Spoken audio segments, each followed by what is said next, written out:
Alright, today I think we are going to finally check out the Phantom Blade Zero trailer. They have a new trailer. This is the pre-order trailer, and it's apparently pretty long. It's like a 10-11 minute trailer. And this is a game I've been really looking forward to personally, and it's just one that I had the chance to play the very early demo of, and I really enjoyed it. And it's just been on my radar ever since. So hopefully the team at S Game Studio, or S Game, I believe is what they're going by fully, has worked out a lot of the kinks that they were having in the game, and it seemed like they were trucking along, like grinding it out by themselves, like in the dark. So we've gotten a few teasers here and there, but it's finally coming. So let's check it out. The You're trailer. late. Let's get started already. In English, huh? Damn this rain. Always when I'm out. No one goes near. It looks a lot better too. That's crazy. But you, my damn misfortune hadn't bled me dry. Get down!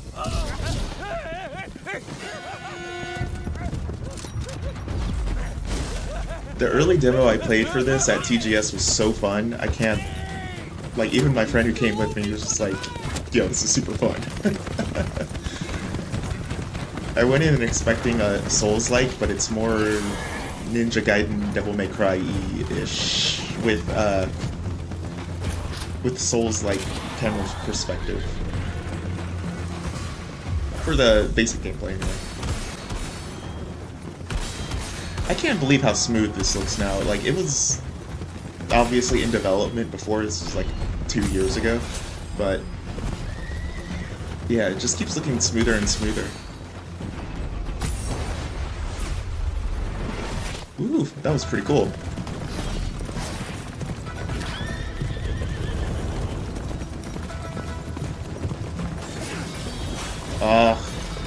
I love the interstitial animations for this game, like after a sword hit, and it's just like twirling it around, and it's so good. Oh, he's doing like the parry while controlling the horses.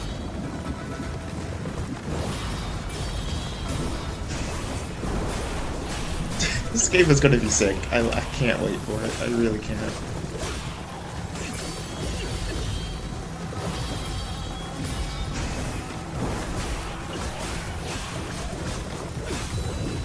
Cool. Okay.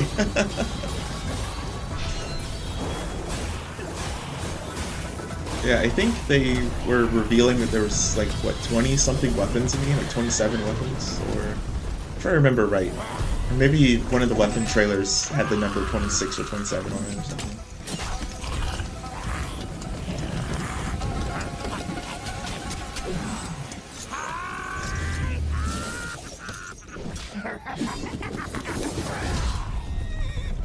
Sick. I see. Looks like no room for negotiation. Master soul, kill the shadowed sovereign by the order's rules.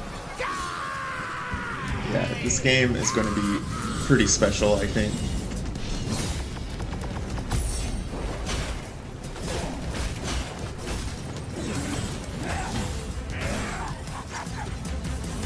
Like, the early preview, it was just such a smooth gameplay experience, and it just felt really good to play, and I just can't wait to see how much they've refined it since then. It's just like, they were clearly onto something, and everyone who played the demo was like, yeah, you guys got something here. This is crazy. And I think the tagline for the game was, what was it? Ninja Punk or something? Something like that. Kung Fu Punk, I think is what it was.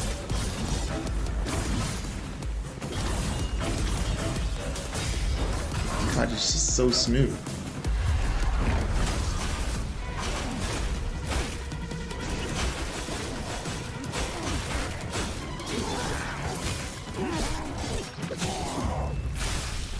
I think you got him.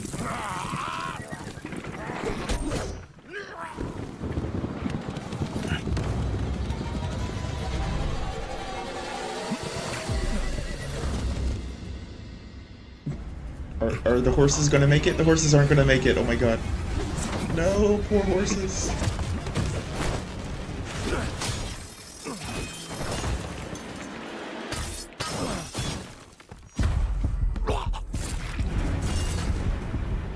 Well, he didn't make it either.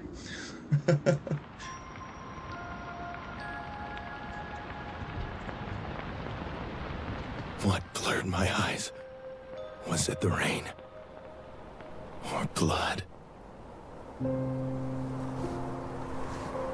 Yeah, we're gonna get more environments. I'm really curious about those too.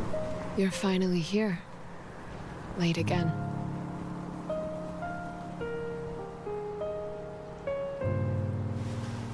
I never thought, in the end, you'd be the only one who still cares whether people live or die.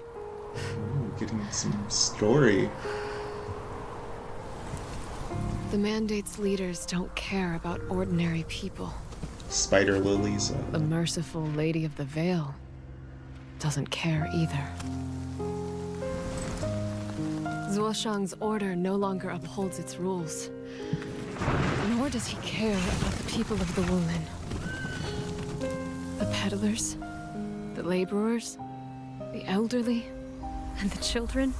Who's left to protect them? And somehow... It's such an interesting Only visual you. design because I know it's like wuxia So or little wuxi, time wuxi, left. wuxia. I know it's like wuxia, but it doesn't look as. It's time for my last battle. I don't want to be mean about this, but it doesn't look as like generic or as typical as some of the other wuxia Souls-like games that have The been name's Forge. revealed Serve over under Lady Ananis the as last an few artisan. years. Taking you on that ride was worth it. Every bit of it. Finally! You're here at last. I've been waiting forever.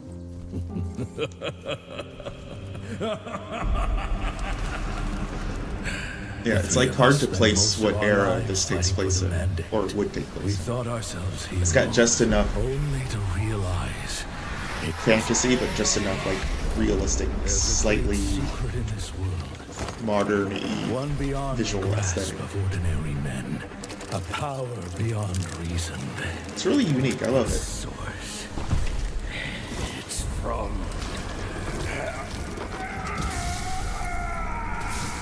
Well, wasn't expecting that. Oh my god, is that Guan Yu's spear? That'd be sick if it was. Another victim of my blade. Your head is mine. Favorite Chinese folklore hero, Guan Yu. closely. And my favorite Dynasty Warriors character. My fists strike only the strong. Get a punch weapon? Let's go. Who's controlling me? Kill. Oh my god. Shadows. Yeah, soften shield soul. and Never told Blue me Dragon to do spear this. all day. Let's go. But I'll make you do it.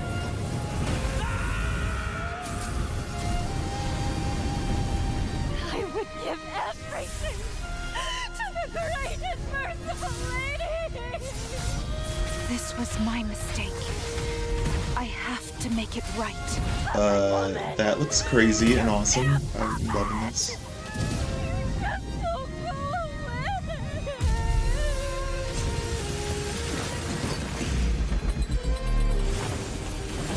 The soul counter at the top. Oh no.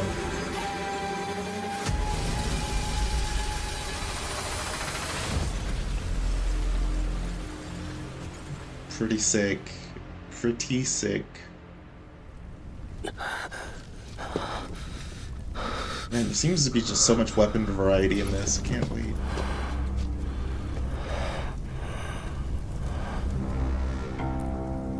I'm hoping the PC version is pretty solid, because the keep showing the PlayStation version, but that's fine too. There's the music. I was gonna say, I wonder if the music is still as crazy as the trailer a couple of months ago was. Extinguish the flame. See what burns beneath. Drop the blade. Let true steel speak. Yeah, it's Donnie Yen, alright. No shape. No shadow. Yet it moves through all. Oh my god, what is happening? That's the path to know.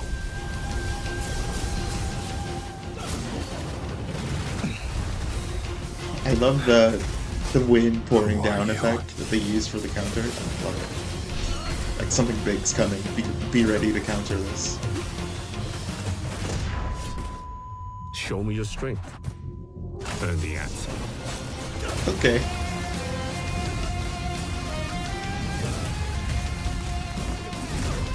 I think we have a, at minimum, best animations of the year award coming for this game.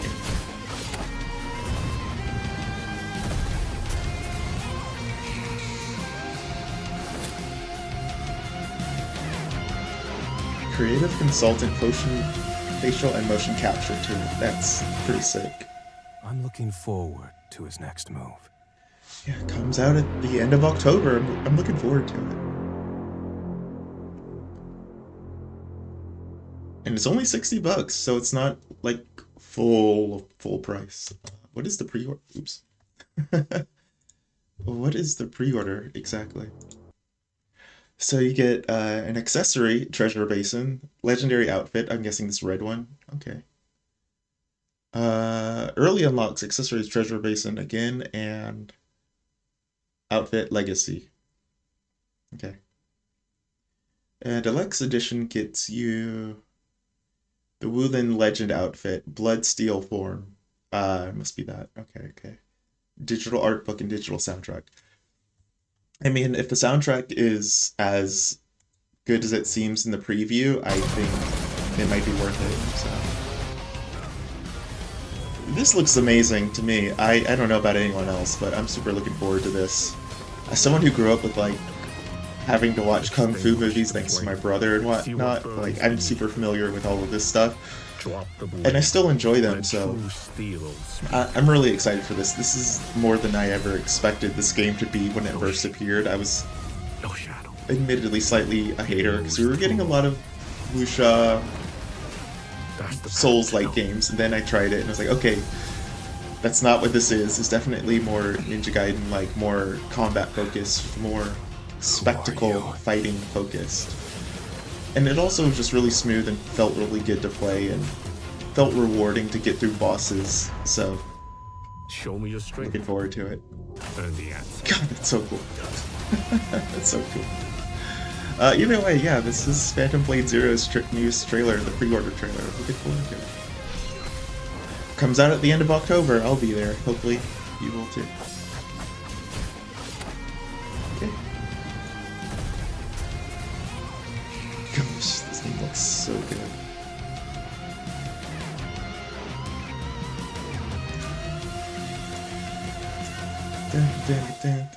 I'm looking forward to his next move. Okay, let's jump into some demos. I've been wanting to play... Where's Steam at? I've been wanting to play the Onimusha demo. There it is. There you are. I've been wanting to play this. I've only started it up to get an idea of how the performance would be and whatnot, so I haven't actually played this demo.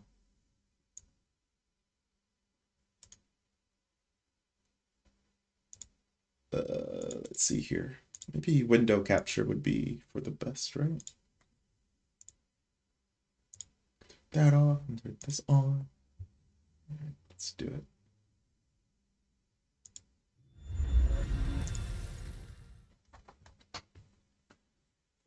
Yeah, as excited as I am for this game and it comes out in 3 weeks, I haven't played the demo.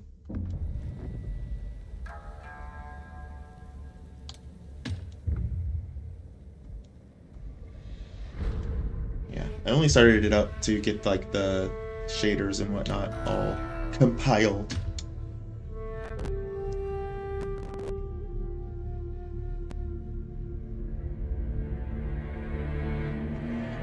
That happens to be set in Kyoto. The people, organizations, legends, history, and themes depicted are not and reflect support of any particular worldview. I mean, whatever happened like 500 years ago, so don't worry about it. Against his will, Miyamoto Musashi has become an Onimusha, carving a path through the Genma monstrosities invading the capital. Musashi finds himself at Kyu Misudera Temple, where he has been tasked with purifying the Ki Sanctuary. A host of eerie phenomena play out before Musashi's eyes as he traverses the twisted, malice-wreathed temple grounds, accompanied by only the mysterious voice that rings out from his Oni gauntlet. Having defeated the Genma that stood in his way, Musashi is greeted by a long-standing rival that he has crossed swords with many times. Many a time, sorry.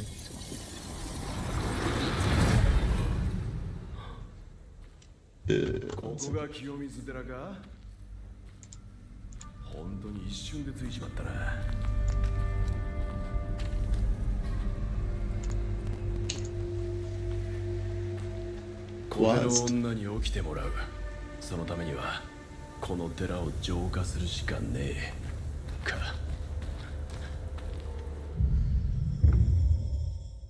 can use spirit mirrors to save your progress, yep.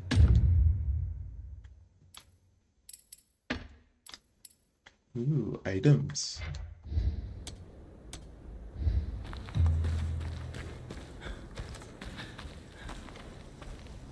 Game looks cool.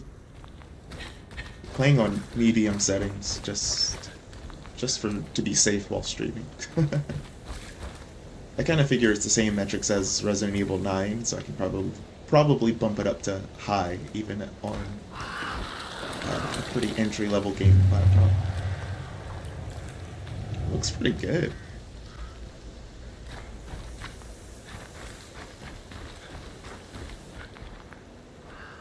Crows.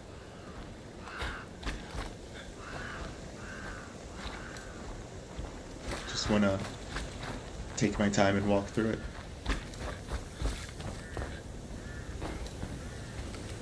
Sprint.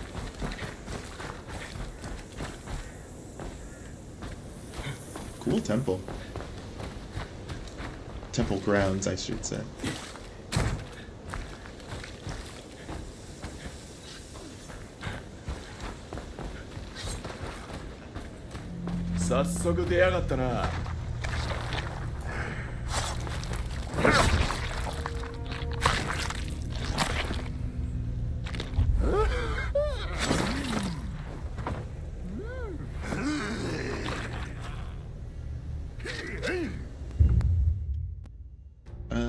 Break Eason, press Y or B near exhausted enemies.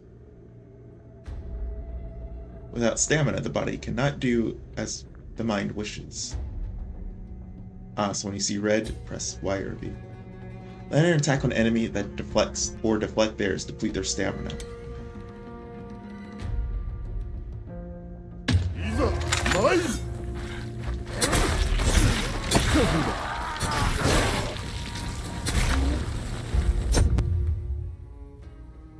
Absorbing red souls will make the various enhancements available.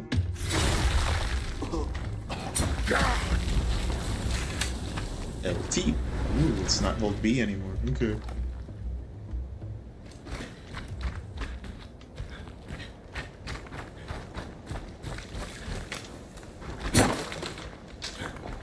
Ooh, I'm guessing this is block. Absorb. Up is use item, so it's a little Souls-like, as expected.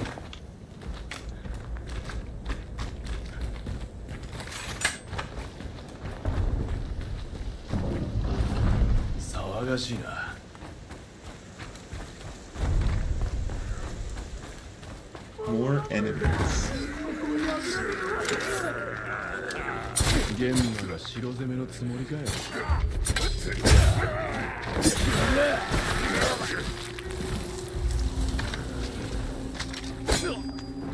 Cool.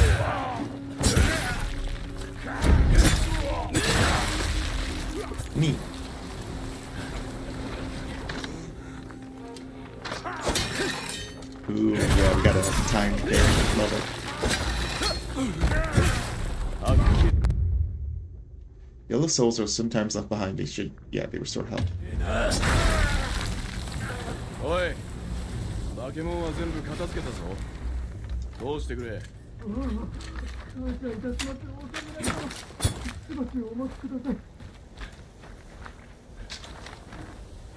One thing I keep kind of regretting about Capcom games in Japan now is that they're censored.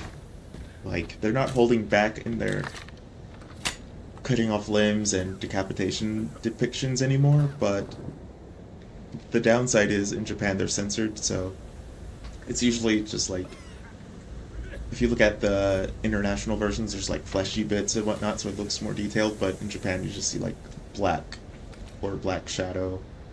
It's not a big deal, but you kind of want it, you know? All else fails, I could just buy it on PlayStation on the North American store, so, a digital store.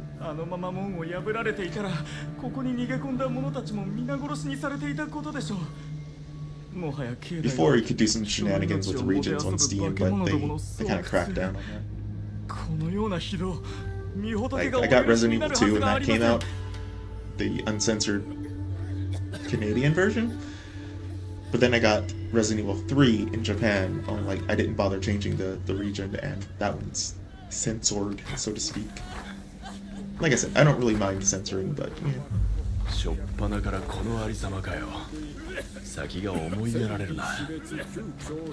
Sometimes I look at, like, other people playing them and I was like, oh, that's what that scene looked like.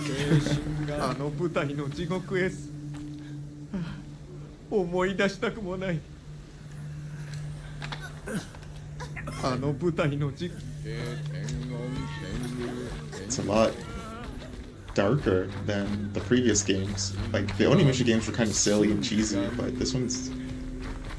I'm assuming it's going to have that cheese, but when we get there, you know? Mild restorative. Use item, press down. Select it.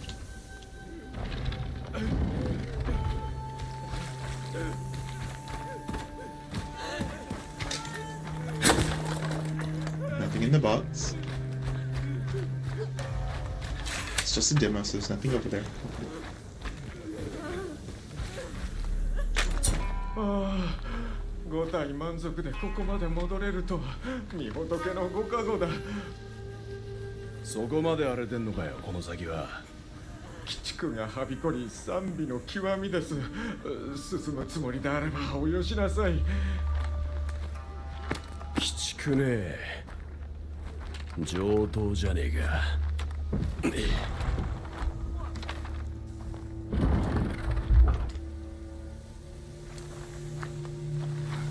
Heck yeah, let's fight some monsters.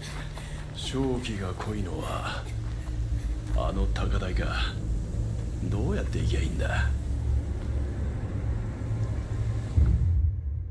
Ooh, we got a map.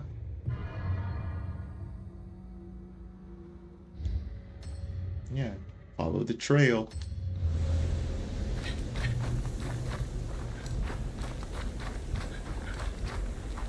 Nothing over here, nothing over here, just checking.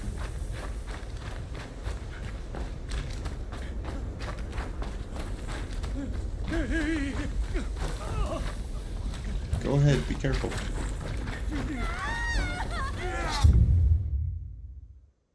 Parries just before being hit, yeah.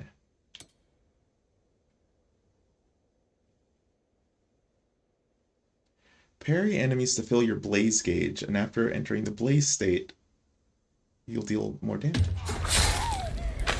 Hey.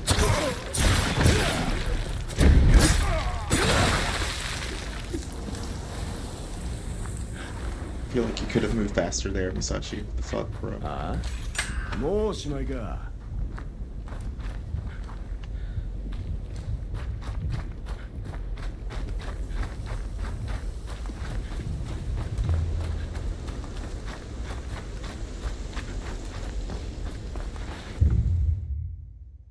Reflex, dodges, and combos.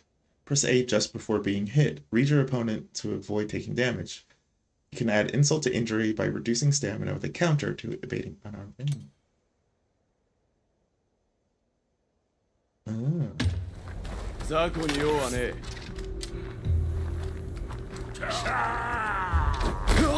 Oops, that wasn't it.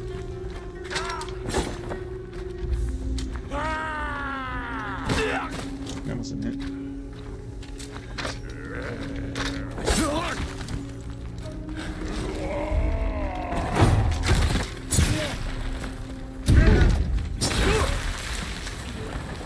Okay, that was a sick one. Good year for sword combat animations, that's for sure.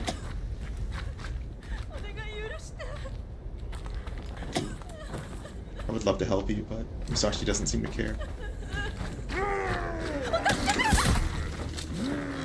Hey.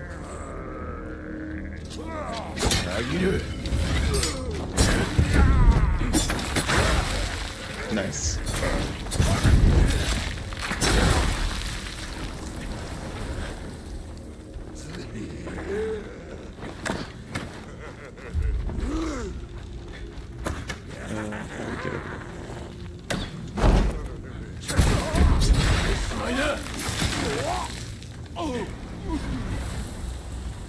I'm into the setting so far. I'm just into this. I love it. I'm just looking around. Jeez. Atmospheric. Love it. These poor people. Musashi, you gotta move quicker, bro.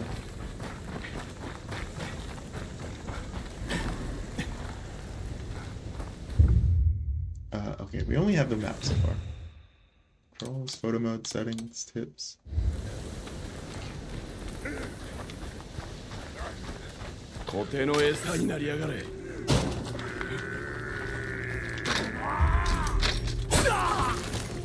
Can't cheese it.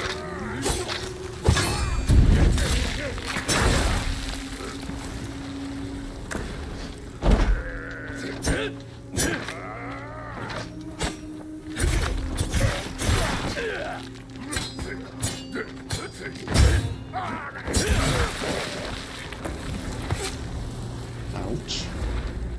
Oh, you can move and absorb.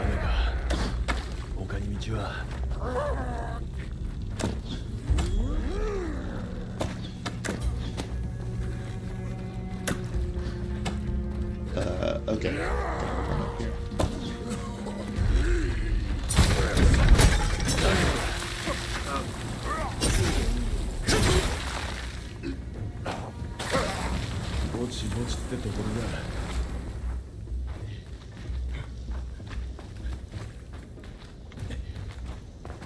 Yeah, I'm guessing we can get into there later.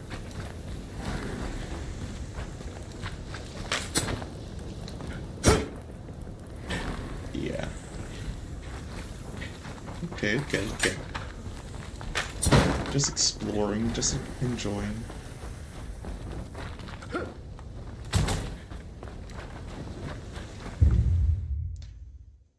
Use Hozuki pouch. Hozuki pouches can hold a limited number of Hozuki, which are used to restore health. Can be picked up on your travels.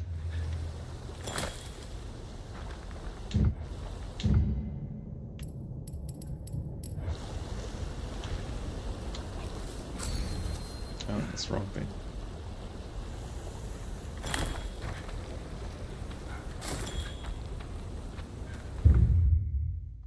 Is that storage?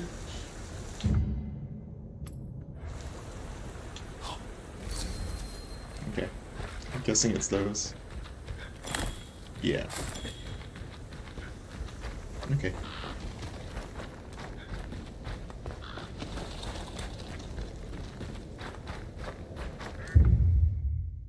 Deflect. Square and towards the enemy. Significantly depletes enemy stamina. It's third strike, y'all. Oops,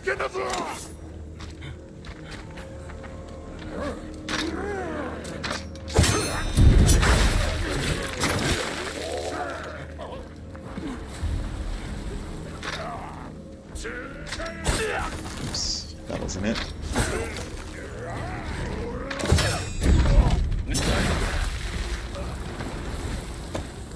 into it.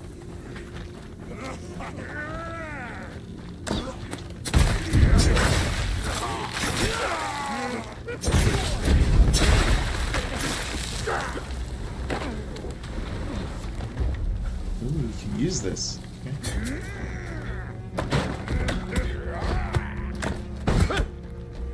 Cool. Contextual board usage.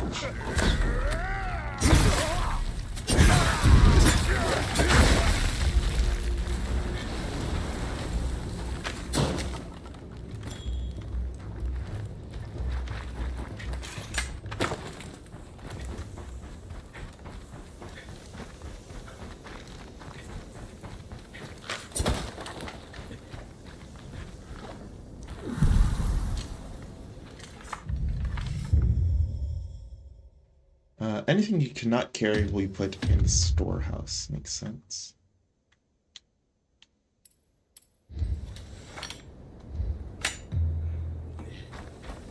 Do enemies respawn? Because that would be... Yeah, okay.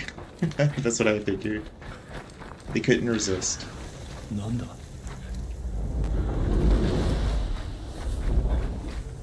れが勝手に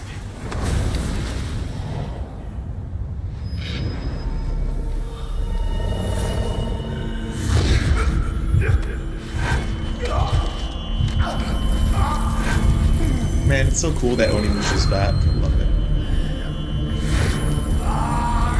Such a cool series. If you haven't checked out my review and video I made at Gifu Castle, which is where the first 2 games take place, check it out.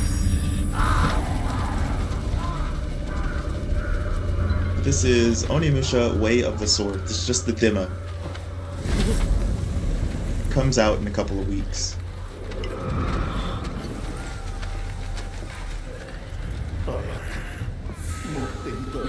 This demo has been out for a couple of months now, I think since Summer Games Fest, but I'm just now getting to it.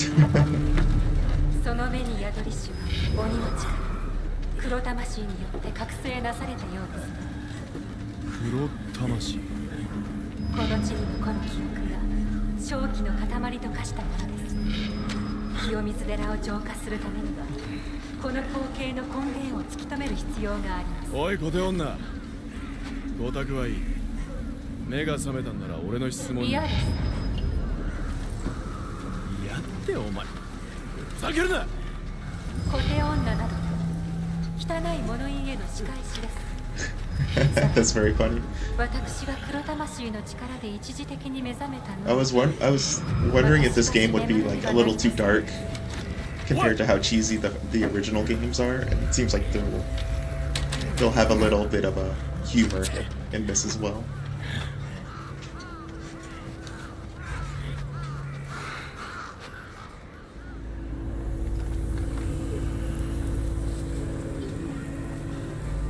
Head for the high platform at the temple. 小手が俺にどうしろってんだ Hold triggers. Okay, left trigger and right trigger.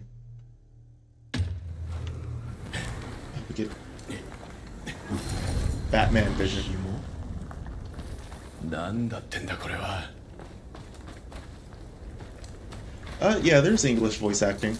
I just put it in Japanese because, you know, Japan.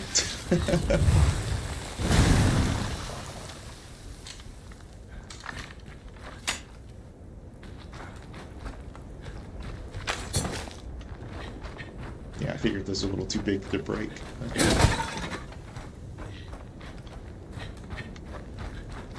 Yeah, I think the English voice acting has like a... What do you call it? Like a British kind of romantic or romance style accent tinge to it, which is an interesting choice.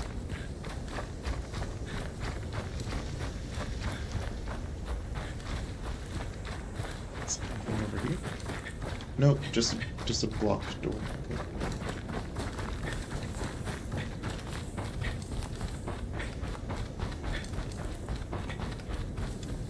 another one of these walls. What are these things?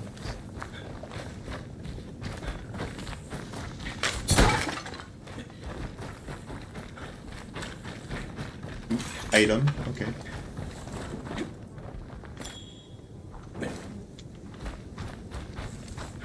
Yeah, I always said if Onimusha does come back, I figured if they would go for like a... Oh, it's the original enemies, wow. I figured they would go for like a Dark Souls-esque style. That's exactly what they did.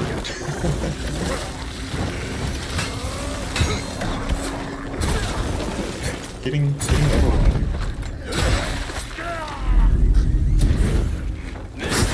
Nice.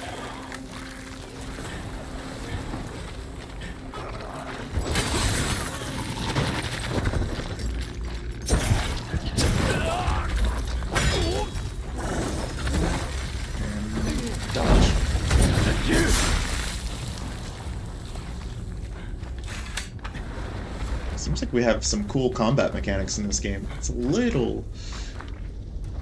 I don't know the word for it. It's like... not...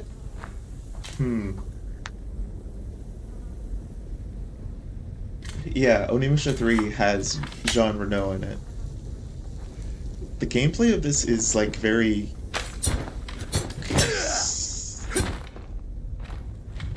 It's not slow, but it has like... I don't know. It has like a... not delay, it just has like... You press the button and that's how the sword swing starts, but the sword swing isn't instant. It doesn't feel like laggy, like it's not on purpose. It's definitely on purpose.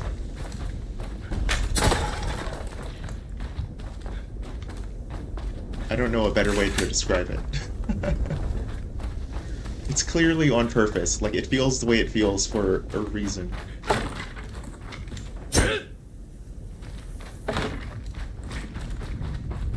Like, it has a very deliberate, kind of delay to its button presses. Press Y or B during a blade barrage. Crossing swords with an enemy will initiate a blade barrage. Oh.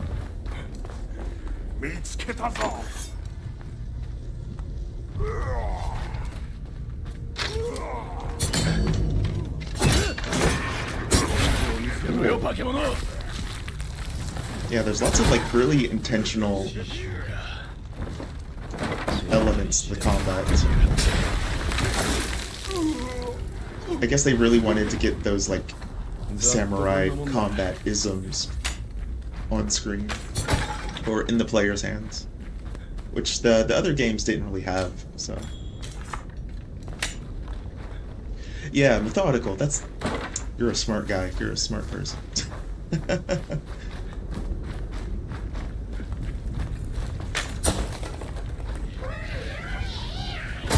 at these.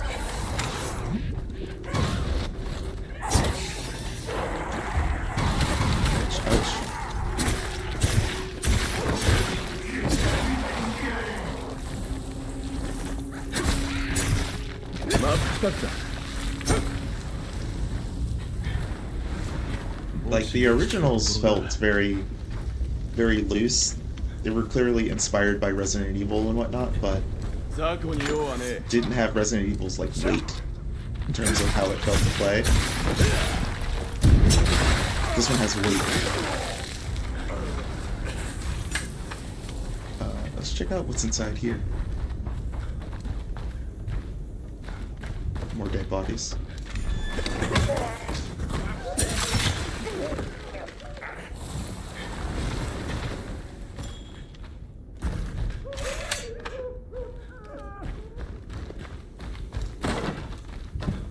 Okay, let's head over and help these people out.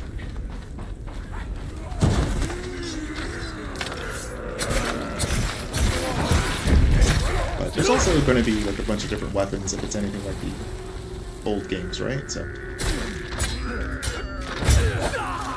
this kind of has a...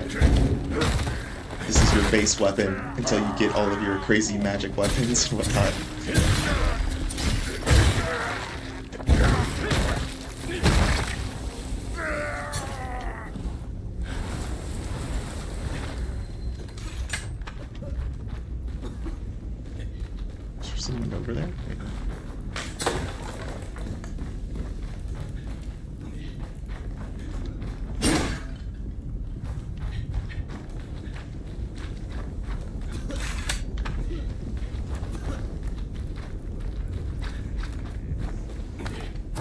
Ooh, didn't realize I could just jump up there. That's pretty cool.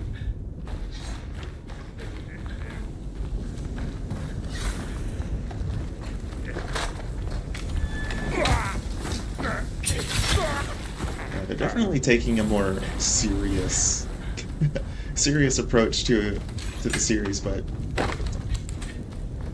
like having replayed the first two games recently, just seeing how nonsensical the series was on PlayStation 2, I hope it's just as nonsense as those were. I want to see like the giant demon airships and whatnot.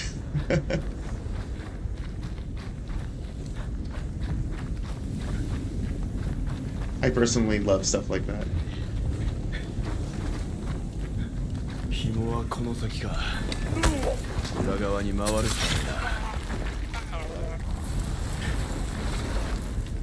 Like the demon jet skis they were great.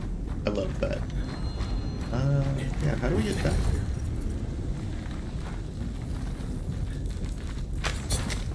I think it was the room I was in. I just didn't reveal it. That's probably what it was. Makes sense. Makes sense.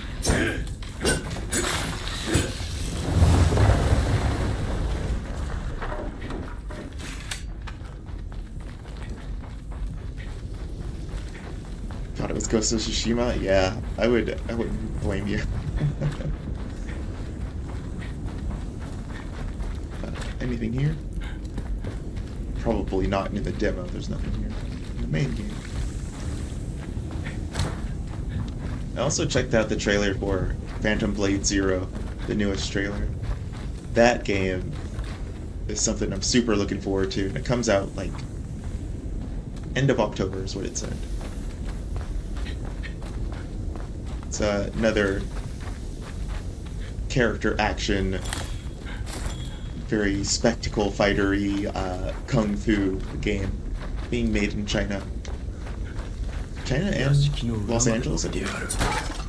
But I played the demo at TGS. It's super good, and it's finally coming out. So I'm really looking forward to it.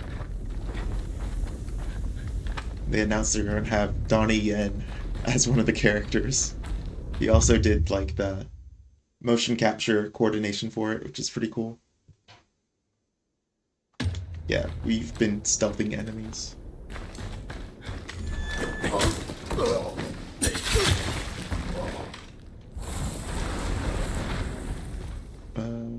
Open the doors. What do we got?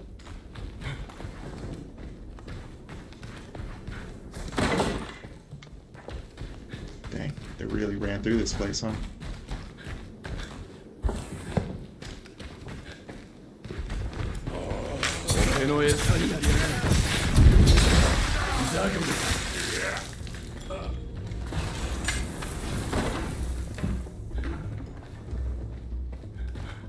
I think TGS is worth going to if you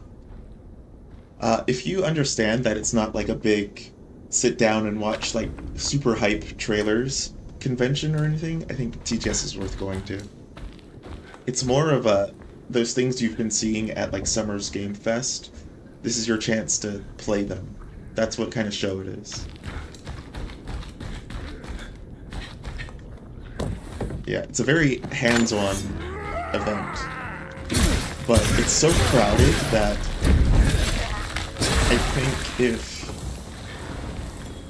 I think if there's like something crazy that you really want to play, like some big AAA thing, then I think they have like a early entry pass or something like that.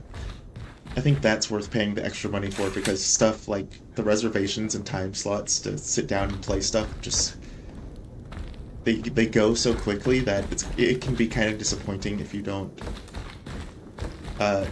get the time to actually sit down and play stuff. So like the year I went was Monster Hunter Wilds, and like that just all the reservations were sold or taken for that game like immediately as soon as the convention opened. Like we got in the venue, me and my friend got in the venue at like 9:30, and I think it opened at like 9, and everything was just sold out. But yeah, the reservations were taken for Monster Hunter, that was. But other stuff, it wasn't too bad. Like, I got to play the Metal Gear 3 demo before that came out, so that was pretty cool. That was like in a full immersive experience. They like sit you in like a simulated, what do you call it? Not aircraft hangar, a simulated dropship for the opening of Metal Gear 3. So that was really cool to sit down and like go through that.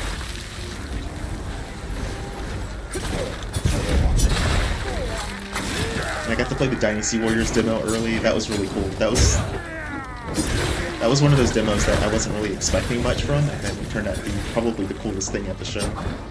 Oh yeah, dodge. There's a dodge.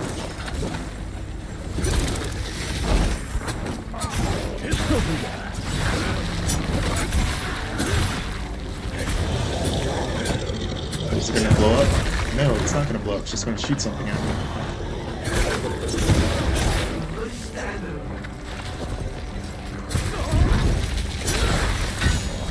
Nice.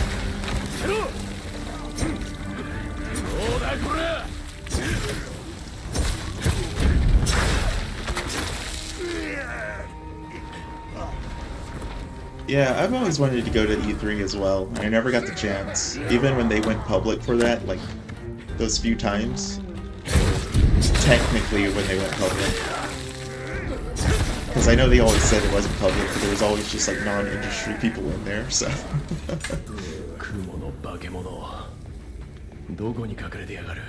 Yeah, I think TGS can be fun. Like I said, I just think you have to be prepared to, like,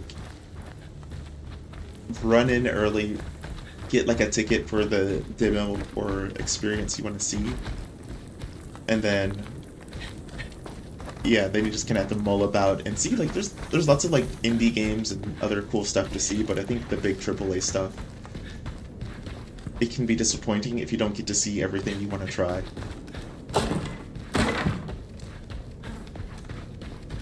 But yeah, I had fun. It's also super hot waiting in line because it's in summer.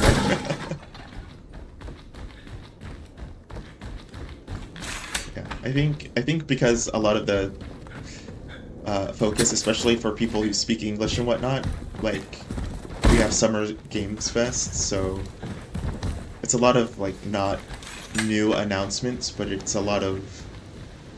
like Japan's chance to get, like, Japanese versions of trailers and get hands-on for stuff that was only available in, you know, North America, at the North American convention.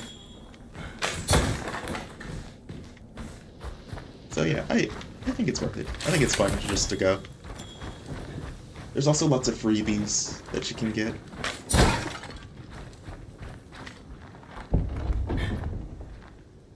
Doesn't open from this side. How Souls-like. Like, when I went, I got so many free, like, bags, and they're really big on free bags at TGS. But you can get, like, free download codes for DLC and all that kind of stuff, so that's pretty cool. Especially if you play gacha games, it's a gold mine. You can get, like, free, I don't know, what do you call it, free tokens and coins and whatnot for gacha games.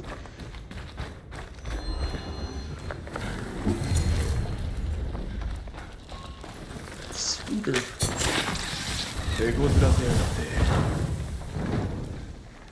Treasure chest.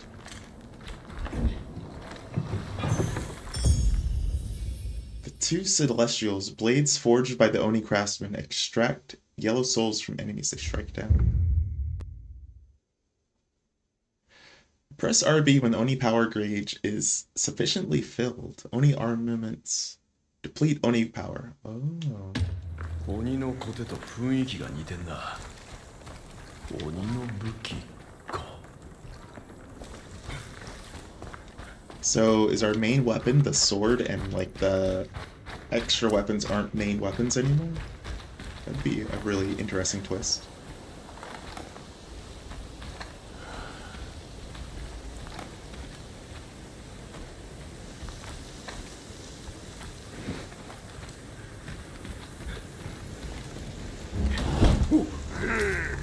when I went to TGS, it was like the first, not first time, but it's like when I started making my YouTube channel and whatnot. And they have a section where you can sign up for like press badges, or I guess, or it's like, hey, I'm a content creator and I'm interested in making content at TGS, and that's how I got an early look at some games, which is pretty cool, like Phantom Blade Zero.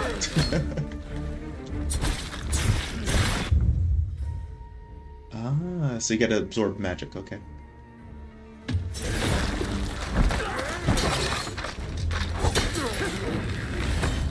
The parry is so cool.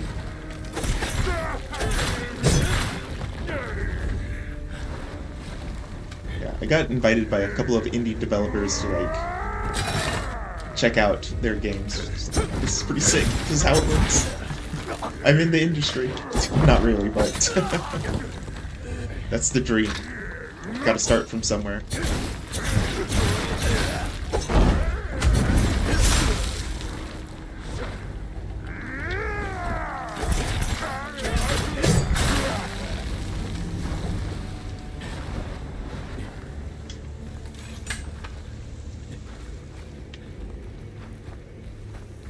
So hopefully, like the Phantom Blade developers sent me information about the game a few times, so hopefully I'm like still on their mailing list or something. Since that game is, I don't know if it's officially being sponsored or what do you call it, published by Sony. I don't think it is, but I think Sony's just like boosting it on their channels.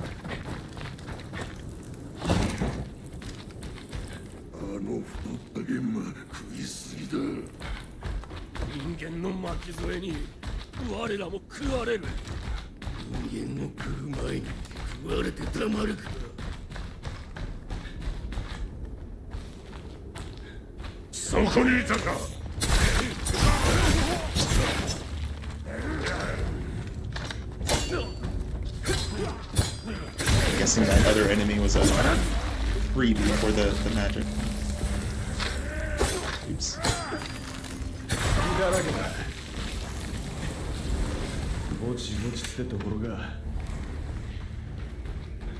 Okay, I think we're going back, right? Yeah, we should be going back.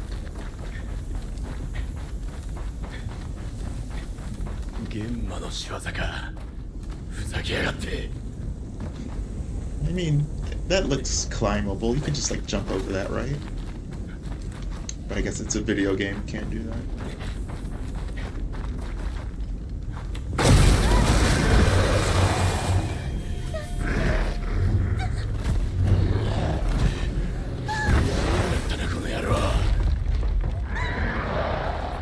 Dude, Musashi, you gotta get in on these enemies. They're just like slaughtering everybody. So far, he's not a good hero. Countering grabs. Yeah, of course. You can't parry a grab, you have to dodge it.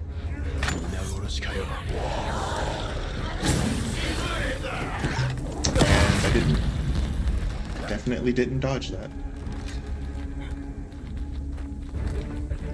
Would you like to try, sir? There we go.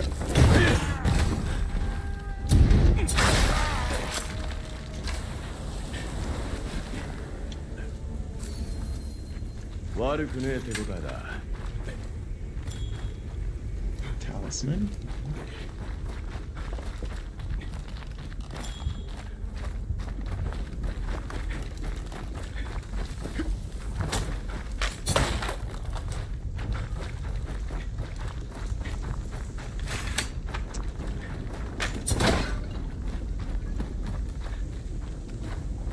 Yeah, so far this guy hasn't saved anybody. It's kind of crazy. One of the small elements in the original games is like you come across random soldiers and stuff and you help them out. And they usually give you items if you save them. But I guess they're trying to show off how dark and twisted this world is. What is this? push a cart. Okay. 戻ってきたな。舞台はどっちだ？ Who's over here? And a shrine. Just like Dark Souls.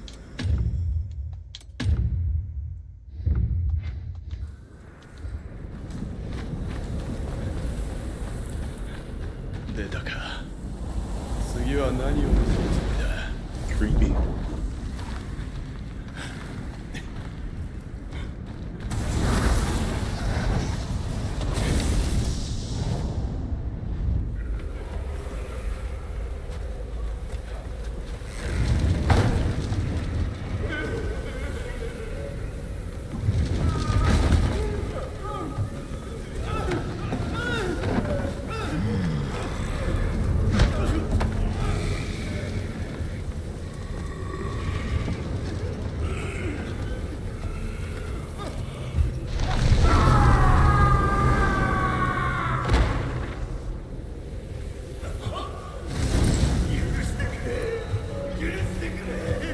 They said they modeled Musashi's face after a certain actor. I can't remember which actor it was.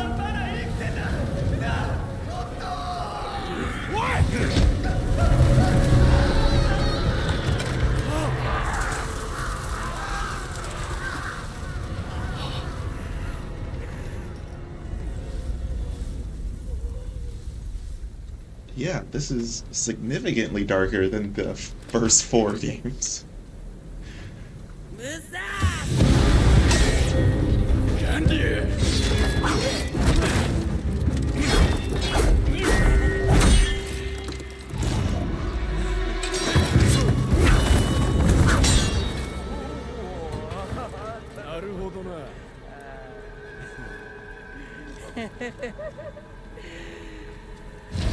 Yeah, the originals were so, like, obviously lots of people were dying and whatnot, but it was so silly and cheesy at the same time. This one, they're just like, no, we're just going all in.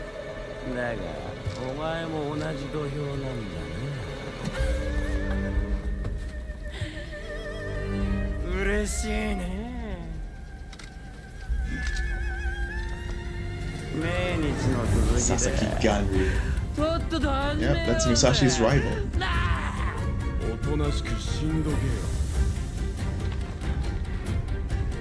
Attack.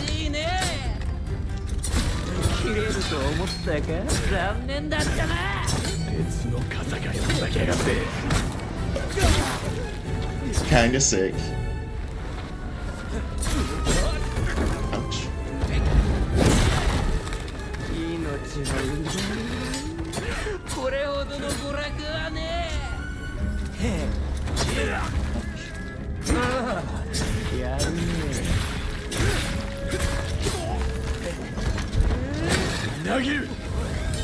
Yeah, the parry is pretty generous, but I'm loving the effect of it.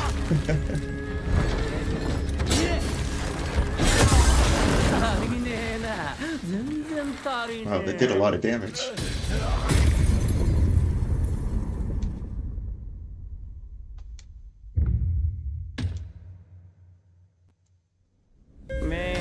Yeah, like Jean Reno coming in like Onimusha 3 on a motorcycle with a machine gun fighting demonic samurai from the past in Paris. Like, come on, that's really silly and fun.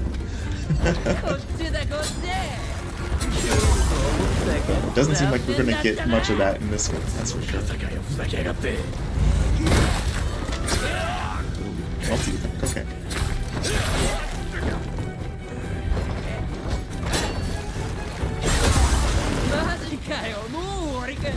We were doing fine the first time.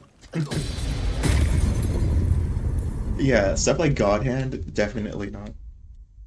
I've never played God Hand. I just keep seeing clips of it. I should try it sometime.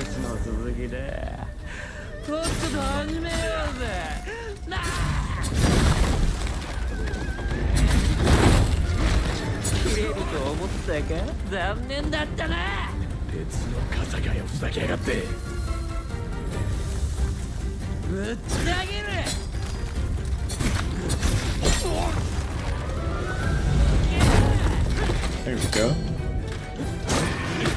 まだ終わりじゃねえぞガニ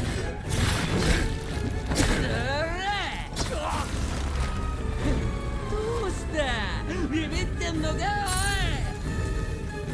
Damage.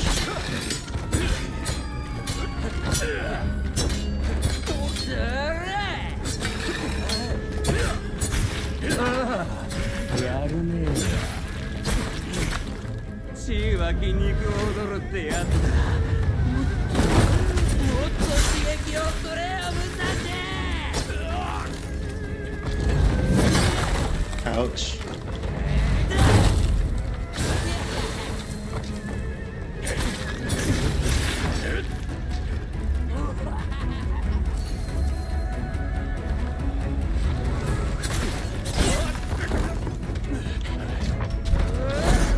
Ooh, nice dodge, okay. Use the stick to target an area and press Y or B. Gut slash.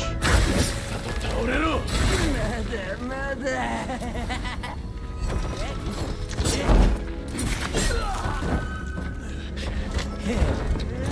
たぎる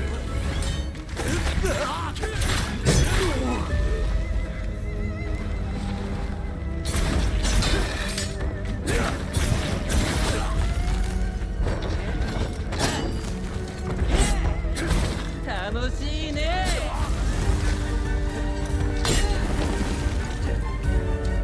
Don't try to parry the thrust. Gotcha, gotcha, gotcha.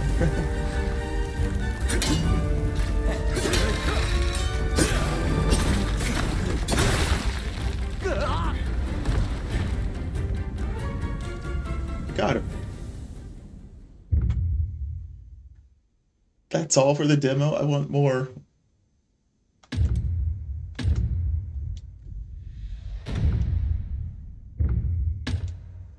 It's an interesting demo. You don't get like the full grasp of the gameplay, but yeah, that was pretty cool. And with this game, they actually bumped up the release date, which is crazy. Like, I think it was supposed to come out at the end of September, and then they were just like, how about the beginning of September? I think they want enough clearance from GTA, which I'm not even sure when that comes out. It's like October or November?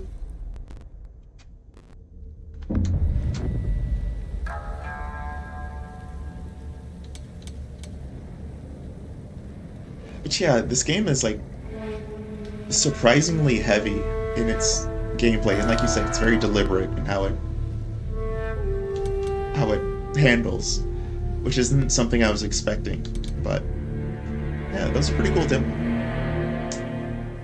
And like any good Capcom game, when it comes with a demo, that means when you buy the full game, you'll get like some extras for carrying over your save data from the demo. Is it a buy? I think so, but honestly, it's not even because of the demo that, like, I don't think the demo sold me on Onimusha. I think the fact that I'm a fan of the original games is what sold me. It's like I was already in, so I didn't even need to play a demo to be interested in this. Like, I was already in, but yeah, I think the gameplay is really interesting in this game, and I'm really curious to see how it'll, like, accelerate from there. Because, like, the boss battle gives you a decent taste of the gameplay, of, like, what the actual gameplay will be in, like, one of the rooms that had multiple enemies in it. But every encounter was, like, almost one-on-one, and, like, against, like, beginner-level enemies, so... But yeah, I don't know how good the overall game will be, but I'm not out. It didn't unsell me. Yeah, I thought it was a cool demo though. I don't know if what I would do to change it or anything like that. I don't have that kind of opinion of it. What else do we got? There's a few demos I wanted to play, so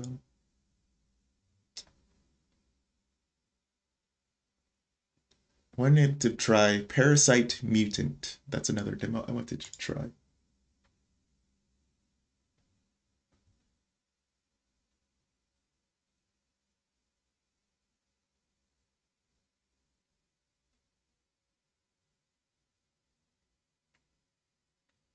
So yeah, I thought the demo was super cool. I don't know if I don't think I'm disappointed in the gameplay or anything like that. I'm just very curious as to how the full game will be.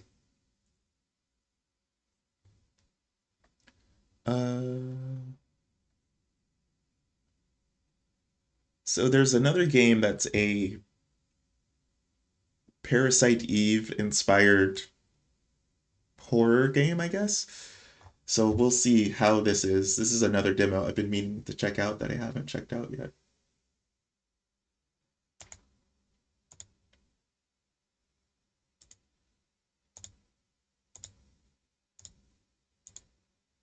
Oh, OBS caught it immediately. That was convenient. Retro aesthetic filter. What is this? Oh, okay.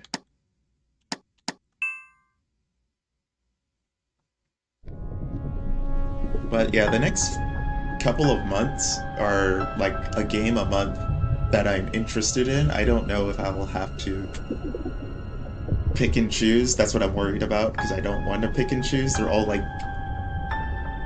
games that are a part of legacy franchises that I'm interested in, or in terms of Phantom Blade, that's just like a game I've been looking forward to for the past like year and a half. So like September is Onimusha, then at the beginning of October is Ace Combat, then November is nothing because I think that's GTA. Yeah, at the end of October is also Phantom Blade, so I don't know if I'll buy all of them, and there's might be some other things in there as well because of like sales and whatnot. But we'll see.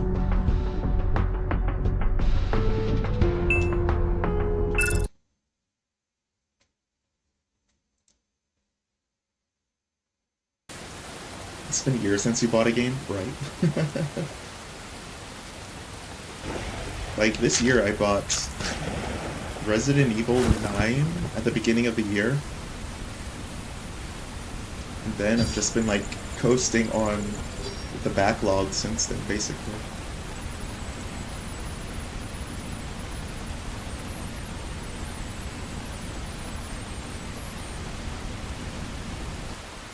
The backlog is so big, and that includes like games that I get on sales for like bundles and whatnot, or free games from stuff like Epic Game Store and whatnot. So I'm just like, I think I'm good. I don't need to buy stuff like every month. I can wait until something really important to me comes around. Which for me is Resident Evil and Ace Combat, and that's about it. Those are like two of my favorite franchises, so whenever one of those comes out, I'm in.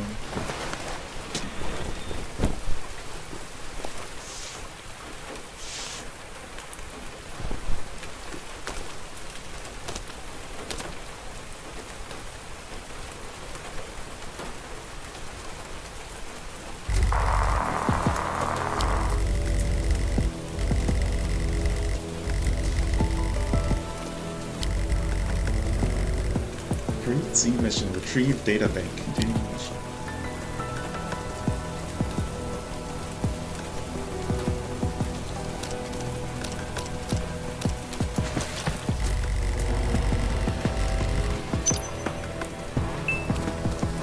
Some ammo.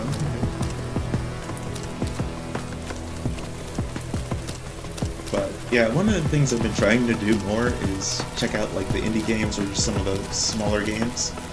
But in general, if there's a game you really want to get, if you just wait like 2 months, it'll be 20% off or something.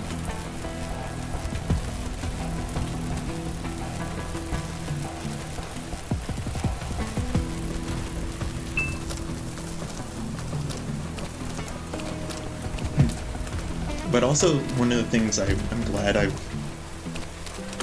done in my, as I've gotten older, is I'm more patient about jumping in on games. Like, I'm not one of those people who just buys a game and then just lets it sit in the Steam library, like a new game, that is.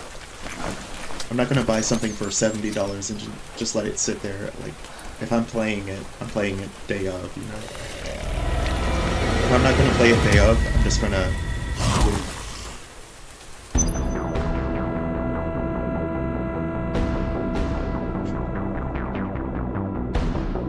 Like, I think I got to Persona 5, like, years after it came out.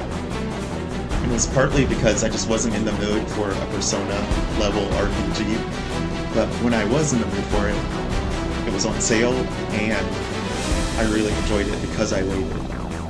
So, it's kind of stuff like that that made me realize, yeah, you shouldn't just buy games and just, when you're not in the mood for them, or just because you want to get in on them is the FOMO's in. LT command. Let's go. Melee.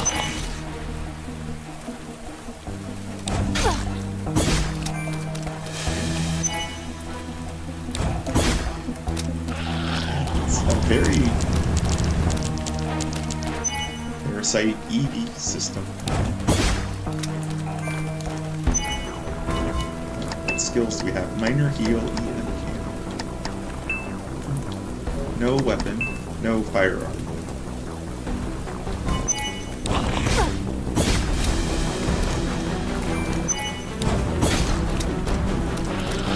What happens if I get roll engage? Let's see.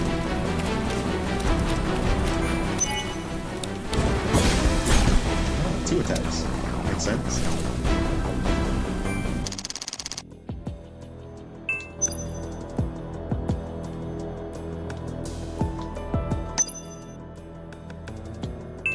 Yeah, this is very Parasite Eve inspired, that's for sure.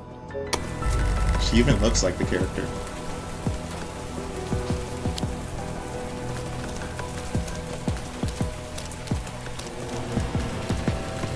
But yeah, I think in general, if you don't have the money or you just don't want to spend the money, there's so many options for gaming. If you want to play a game, like, that are free or just cheaper than buying a fully priced $80 or whatever the price is, $70, $80 game.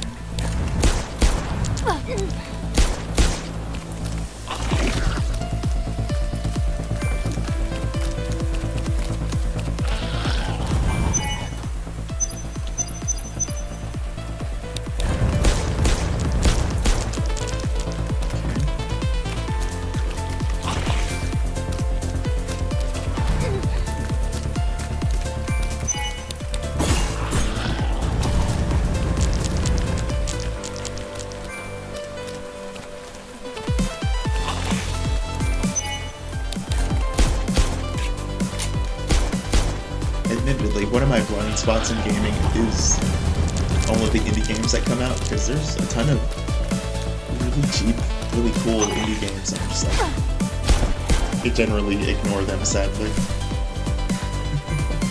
And I know I shouldn't, because there's cool stuff like this.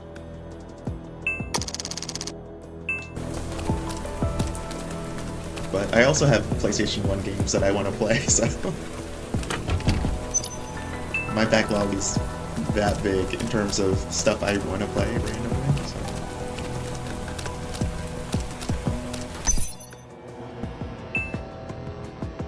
Small, mid, and chunky.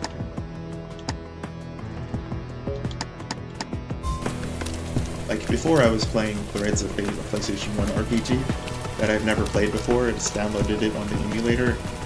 You know what? I've always wanted to play this. Let's do it. Never finished it.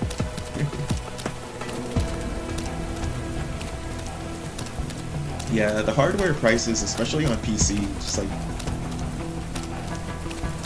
that kind of gives me pause on buying certain games as well. Like, I've become a lot more sensitive to the game performance on PC. Before I wouldn't have really noticed it or cared, but now I'm just like, hey, if it's not perfect at day one on a game I'm super jazzed about, then not happening.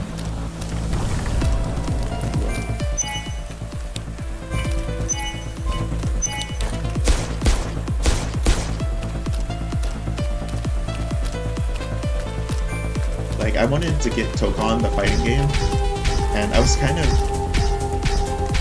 anticipating buying it this summer.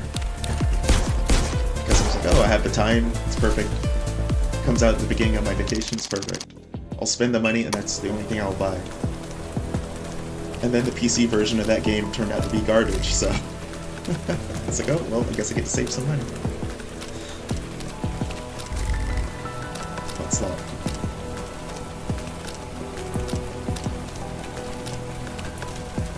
Like I said, I'm grateful that I'm of the mindset that still likes playing old video games and stuff like that. That way I can just save money when I need to save money, but also still be entertained by my hobby. After 6 months away, I came home only to realize that electricity bill unpaid. The hallway lights didn't even turn on. All the way back, I kept bracing myself. A bag of meat in the fridge should have rotted, pudding, nauseating sludge. One whiff from the door, I'll pass out. But when I pulled the fridge open, there was a big bite of cold inside. The meat was blackened and rancid, dotted with tiny white specks of mold. Of course, it was not edible, but it hadn't melted. No seep juice, no soft collapse, just a hard lump curled in its back as if time itself had been pickled. Stranger still, the plastic bulged in one small spot, pressed the meat's outline, rising and falling slowly. I stared for too long before I realized there was no wind in the kitchen, yet the fridge made a faint tap like something rapping with a fingernail. I shut the fridge door, my palms were drenched. The power that went out of this house, didn't know why, but it felt like something else never stopped. What a weird message. Yeah, that's something I've been seeing a lot of, like, gaming and tech outlets talking about, how like game developers are going to need to be a lot more cautious with how they are making their games, since no one's able to afford new hardware to like really lean in on stuff. Oh no, it got grabbed.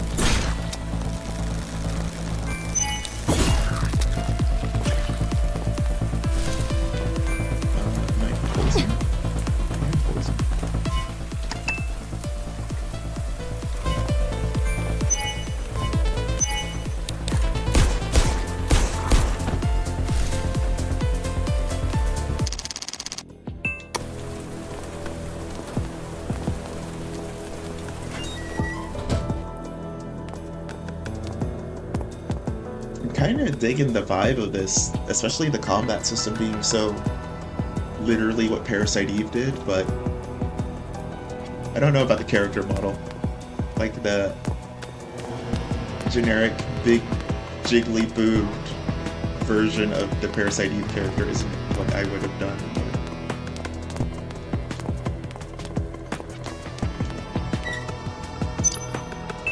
Like, she's wearing a tight trench coat, or yeah, whatever kind of jacket you call this, but her boobs are still just like flopping around. As expected.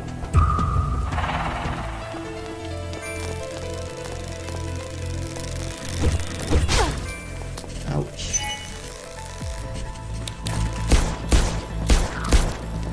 As a proof of concept, though, this is a really cool demo. Square Enix doesn't want to make any more Parasite Eve, so I guess it's up to someone else.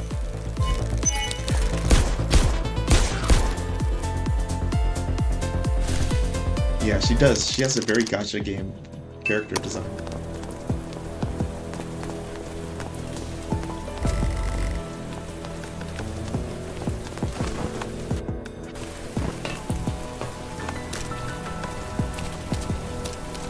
Or, I guess I shouldn't say Square Enix doesn't want to make another Parasite Eve, it's most likely they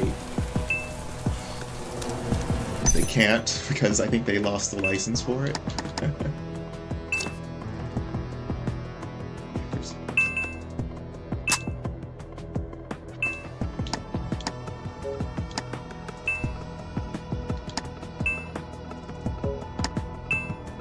Yeah, I'm very curious as to what happened with the Parasite Eve license. I know Parasite Eve 3 wasn't technically, like, they called it something else because I think they lost the license.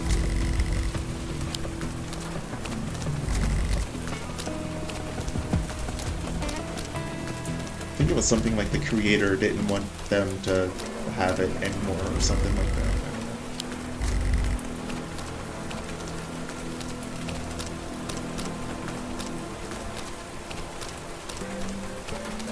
The first two games were pretty good. Yeah, the third game is absolute garbage, though.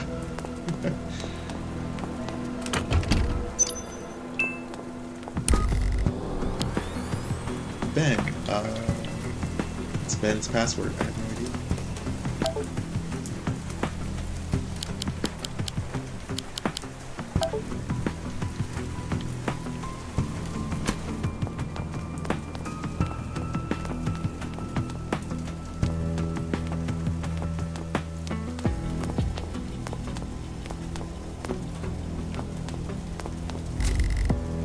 Computer broken. Computer broken. I've got my cursor to the screen.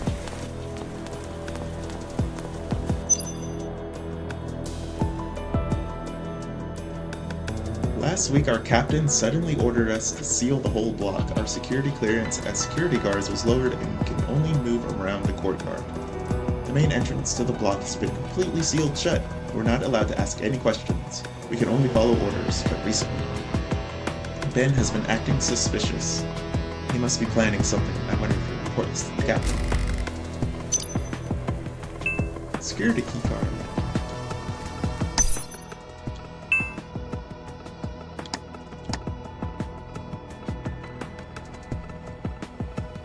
Okay.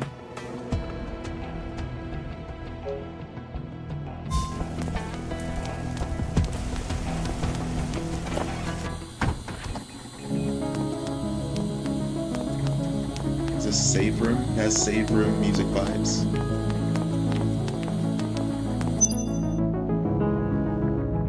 Multiple hospitals have received large numbers of Jesus Christ, I cannot talk. Suspected psychiatric cases. Patients first reported their head swelling, followed by intensely vivid tactile hallucinations, as if ants are crawling all over them, gnawing at skin and muscle. Many scratch until their skin splits and bleeds, still can't stop, their eyes fixed as through, chased by something unseen. Doctors say the presentation resembles drug withdrawal. Yet screenings and histories point to the same conclusion, none of the patients have ever used drugs. The City Health Bureau has launched a joint investigation and has not announced the suspected trigger. Zhang Dao's neon still burns as usual. Only some whisper that it truly is glow can be invisible and color.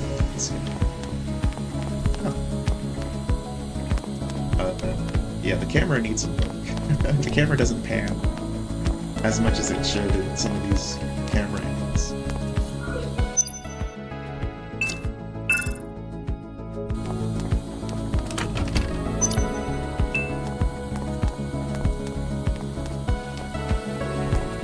Very into the vibe of this, though.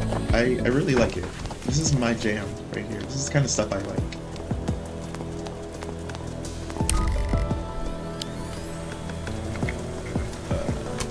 What would Ben's password be? Would it be the date of the file? 1304? Maybe.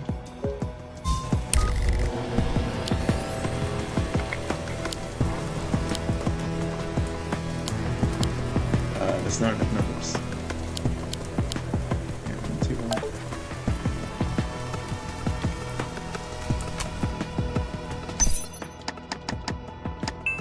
1. Yeah, it's definitely Parasite Eve inspired. 130. No, that's too many numbers. Okay, yeah. I guess we don't have his password yet.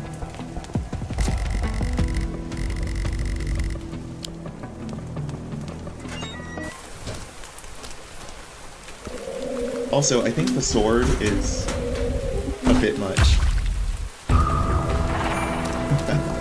I think we could have won with just the guns, personally. Although there are melee weapons in Parasite Eve. She gets the police baton.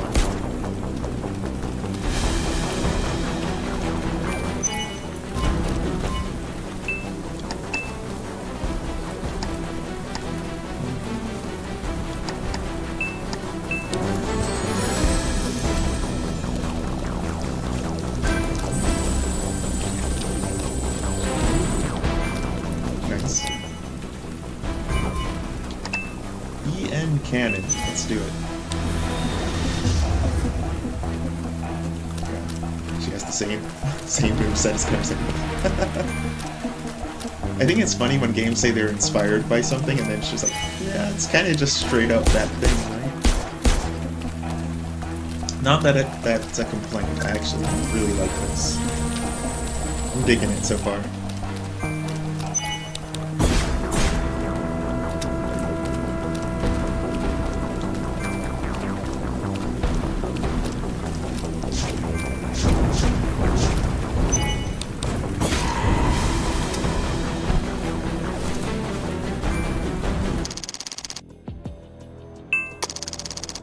Level up.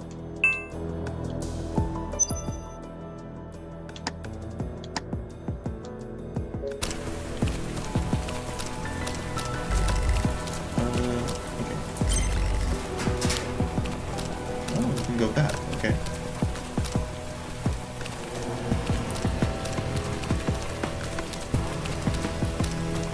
Nice little shortcut unlocked.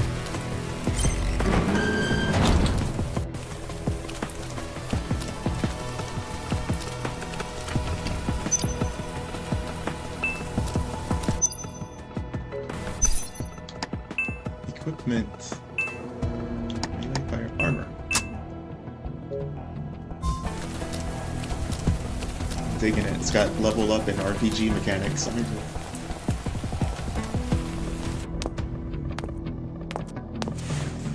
Yeah, they see a hole in the market. Like, people have been wanting Parasite Eve to come back. Especially with how popular Resident Evil is and, like, Silent Hill, those all came... Well, Silent Hill came back, Resident Evil never left, but...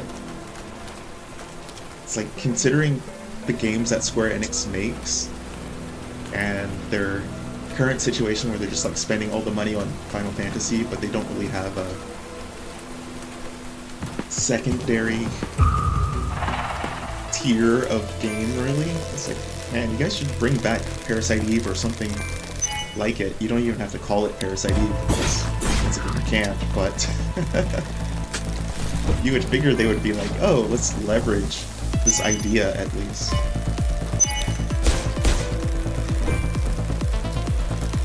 Like, we can use a horror sci-fi with special powers infused game. We've done it before, why not do it again?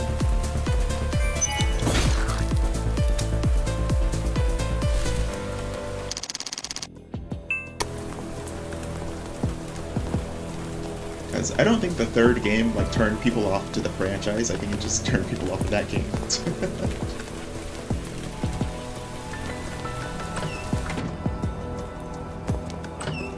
Let's see what's downstairs. Ah, okay, so encounters might be set to certain areas.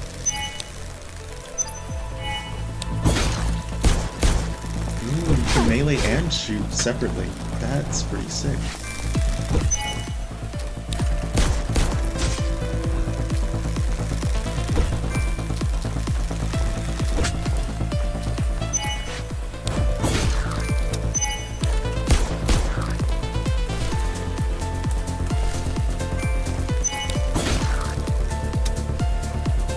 I also don't understand why so many publishers just go all in on games. Like,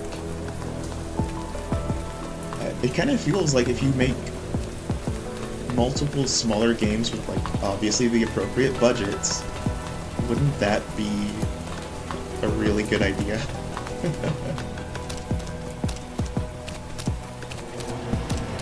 Obviously Square Enix kind of does that, but I feel like they're kind of blinded by Final Fantasy so much that they don't do it as much as they probably should. That's something Capcom does. Like, Capcom uses the money they make off of Resident Evil to fund other stuff. Like, Monster Hunter and Resident Evil are their big, this is how we're making money games. And then they put it into projects like Kunitsugami, which was like a very small experimental game that I don't think did very well, but it's super good. So that might not get a sequel, but it's like, we tried something new and we gave people a different experience in terms of development and, you know, selling it to people. Yeah, with PlayStation 1 and 2 generation, we definitely had to get used to that. So many of those franchises either didn't go anywhere, they got like just one-offs, or they're just not around anymore. It kind of sucks. The city government issued an evacuation notice this morning after completing the quarantine screening. Residents may proceed to an off-island isolation for observation. That doesn't sound good, usually. Anyone found infected during the screening will not be allowed to leave. At the harbor, white tents have been hastily erected. The lines move like silent snakes, slowly swallowing, slowly releasing. The people in white coats, howling instruments will decide whether you get to see the far side of the river. More telling still, GC is almost empty. Someone saw their convoy last night driving towards the inside of the cordon. Temporary passes stuck to the windows, like people who got the answers early. And those left behind stand in the wind waiting for an inspection. Waiting for it.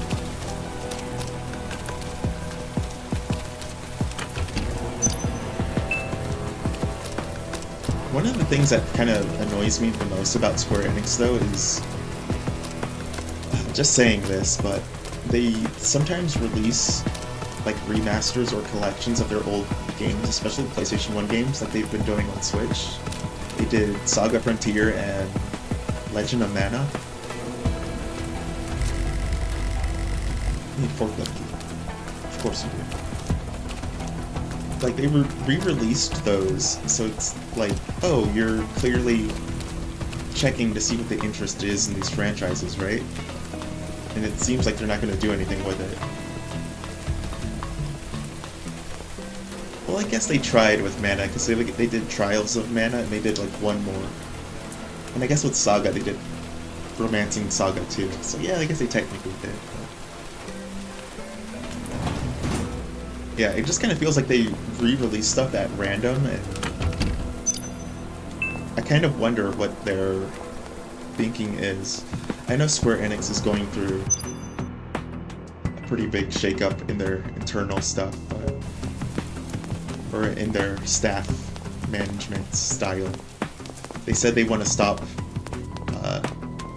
they want to leverage their franchises more, because that's something they weren't doing very well, so hopefully we'll get more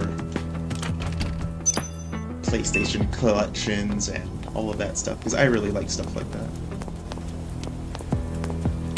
Although, the thing that pisses me off about them is that they're very expensive.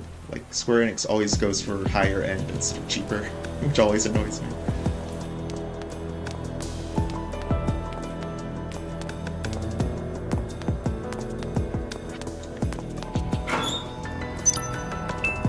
Tools. What are tools used for again? Transfer the plus point of one equipment to another. Oh, so we want to swap buffs. Okay.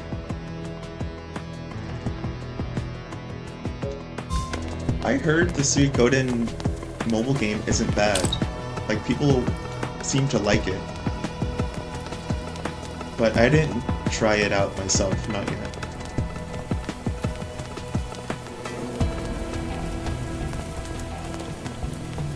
I think I read that they said the game would be... I think the base game is like a complete game, is like what they were mentioning. And then the updates will be like character-focused vignettes or whatever. That's what I read anyway, but I don't know about the game itself proper.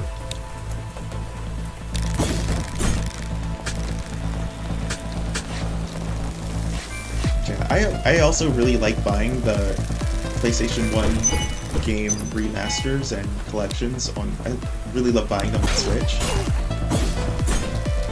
whenever I can. Like the only physical games I buy are those.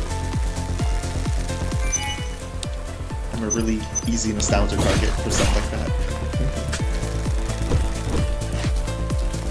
But yeah, it kind of annoys me that a lot of them are expensive. Like, I went to buy Final Fantasy Tactics, or I've been wanting to buy it, because I didn't buy it at launch, the physical version on Switch 1.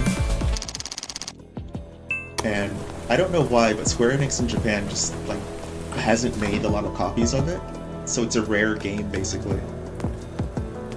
And I finally found a copy of it used at the used game store, and it was $100. I said, no way, I'm not buying that. I'm not buying a used copy of this game for $100.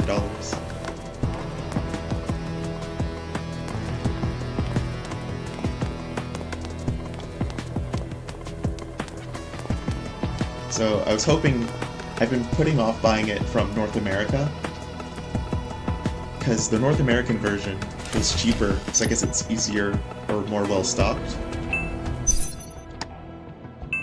But even that one's starting to go up now, so like, damn, I've been procrastinating too much about it.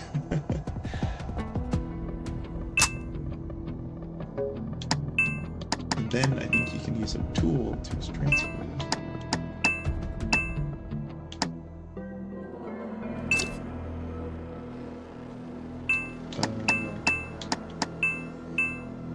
I guess you can only use this at a certain area, maybe.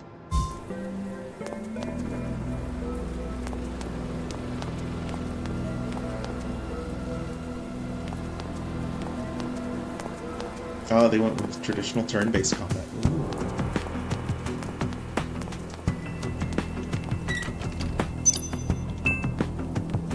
Yeah, I might need to check it out. I'm not a big mobile gamer, so... Usually I jump in on mobile games and I play them for like a week, and then I stop playing them. What can be examined? Where? Up there? Blue hair, severe stomach rupture, open eyes, toxin slowed. Seems to have slowed the rate of decay. There's a file in his hand. Ah, there's the password.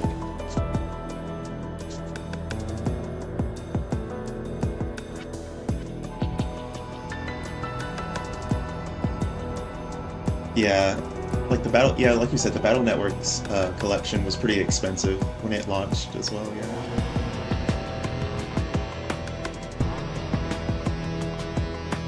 Like, I know the digital versions go on sale quite often, and I'm like, I know I'm just being stubborn, but I want the physical version of Final Fantasy Tactics, you know? And of course, if I do get a Switch 2, that version is readily available. That seems to be, like, the one that they pushed the most. But I'm just like, man, I want the Switch 1 version. I just want it. I want it to have it. That's the only reason. Yeah, they're Game Boy Advance games at the end of the day. You're right.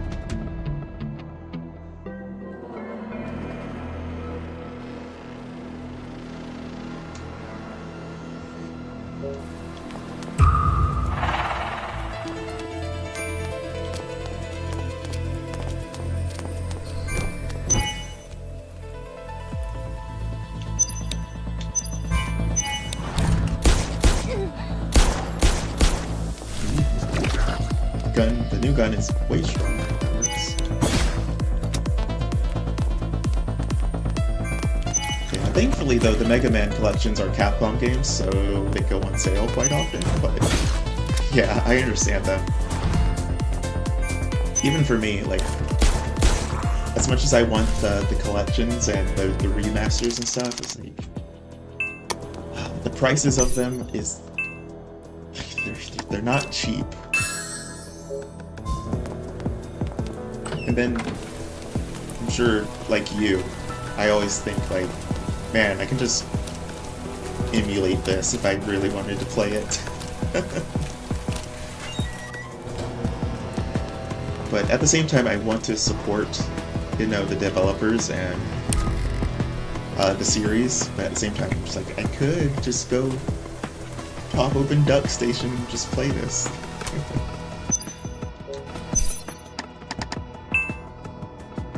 Seven, 8, 8, 9, 6, 5.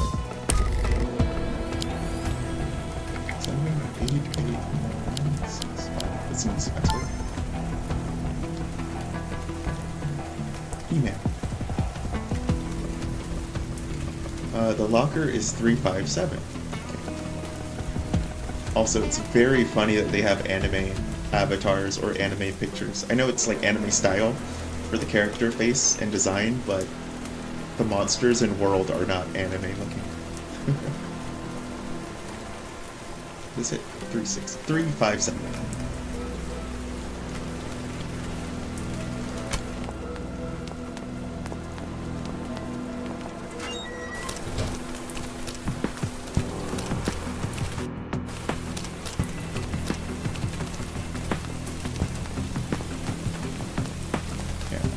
Like I said, I try to buy the remasters and whatnot when they come out, depending on what like the quality of them is and what the game is.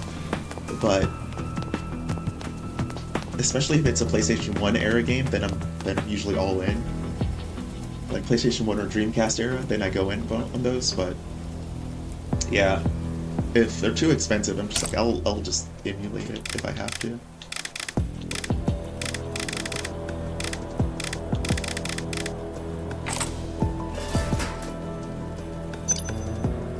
Ben's phone, old-fashioned but still has a bit of charge left.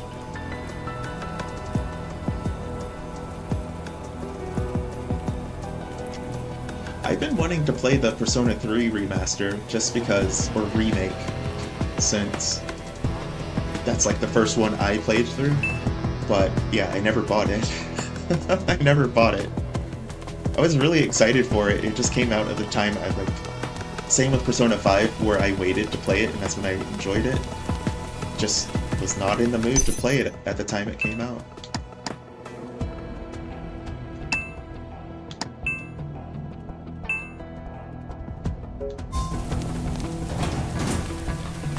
But yeah, I want to play it eventually, just... I think with Persona, I would rather play a new game entirely than a remaster, for some reason. I don't know why.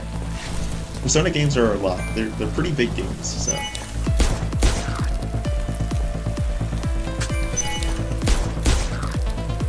feel like I get my fill of Persona when I play them. Like, I think I'm good for a while. But I've also wanted to play Metaphor. Because, yeah, they released Metaphor in like the end of 2024? And then like 2 months later, Persona 3 remake came out. I was like, oh man, that's too soon. It's too soon in my mind.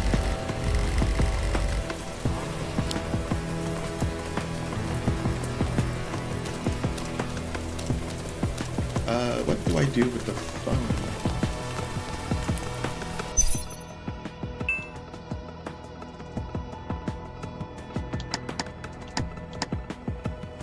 Yeah, you don't see anything wrong with Persona Golden.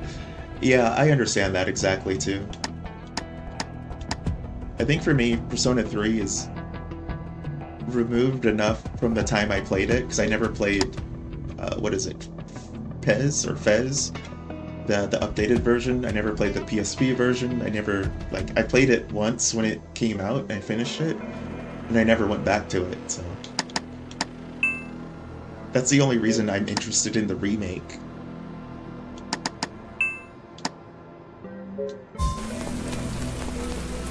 But yeah, I'm not interested enough to jump in immediately. I can wait.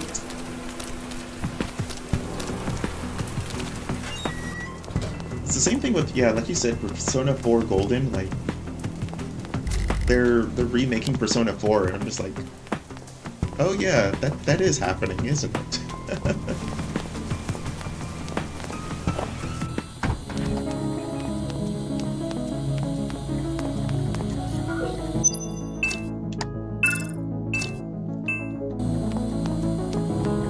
guess for a certain amount of people, they're super excited for it. But yeah, like you, it's like, yeah, there's like 2 other versions of this game, 3 maybe, that you can just go back to if you've already jumped in.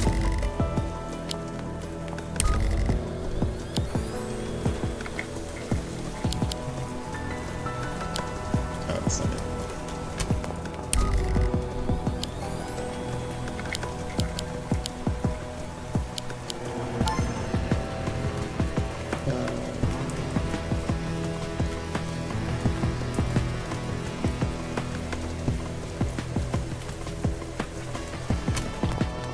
Yeah, they announced Persona 6, but yeah, who knows when that's coming out. Like I said, I'm more interested in Metaphor, the game that the Persona team made in between working on mainline Persona games. That gets my interest more than anything, but until I play that, I'm kind of good on Persona. Where should we go?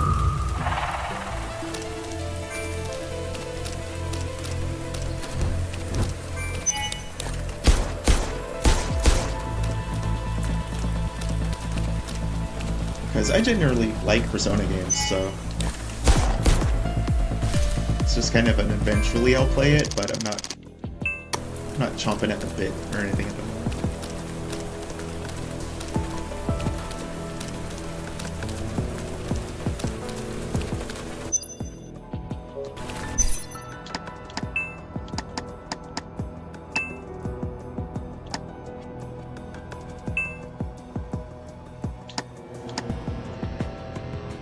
Yeah, we have his phone. What do we do with it? Why did we pick up a phone?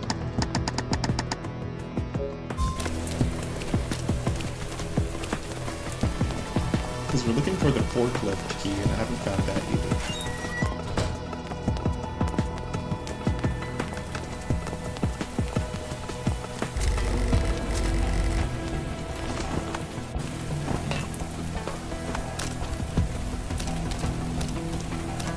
Takes us back out here.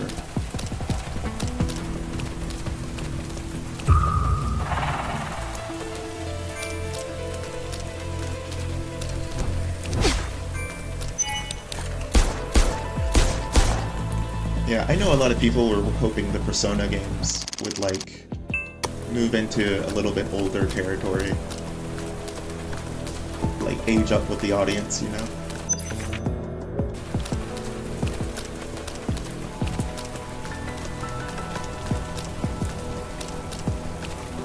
It's like a visual glitch. That's very weird.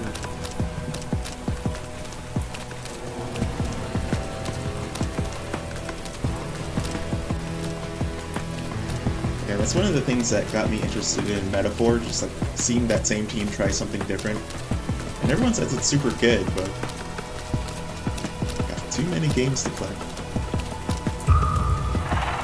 Also, I'm really I'm really stubborn about video game prices as well.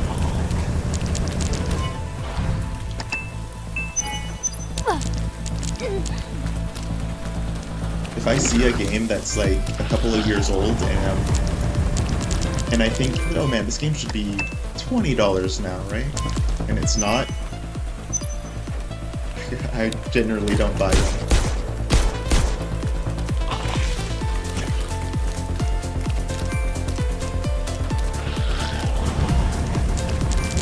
Which sucks, because I know Steam follows the exchange rates of whatever region. So in Japan, certain games just like will not go down in price. And I know they're just adjusting according to the exchange rate. Like, I've been wanting to try Cyberpunk, and I swear, a couple of years ago, Cyberpunk was like 2,300 yen, and now it's 2,600 yen. I'm just like, man, I gotta wait. It's gonna hit that lower price point at some point. Even though it's not, obviously, because the exchange rate has been garbage, but I'm super stubborn about it.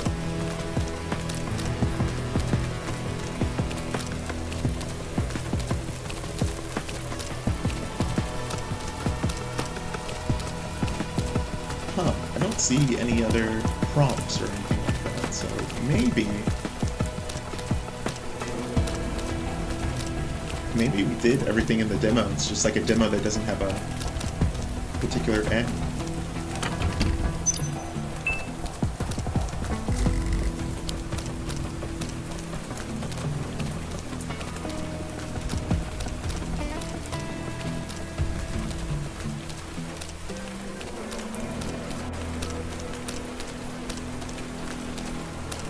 Yeah, it's really crazy. Like, even after I've lived in Japan for 10 years, I still have the USD mindset. Like, I think about everything in dollar value.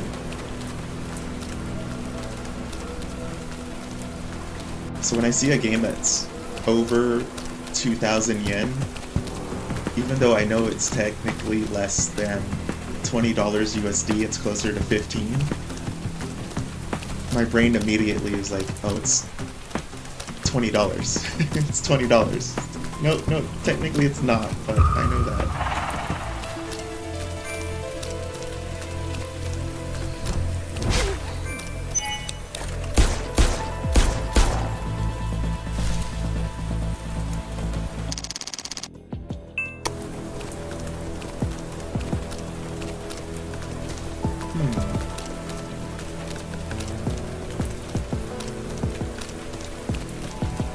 There's only the save point in there. Picked up the phone over here. Don't think we can get in the door.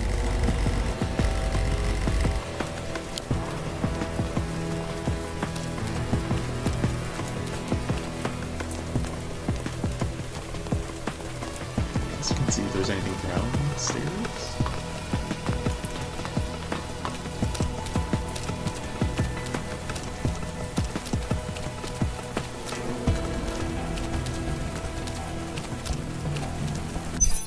I wonder if there was a hint in, like, that message.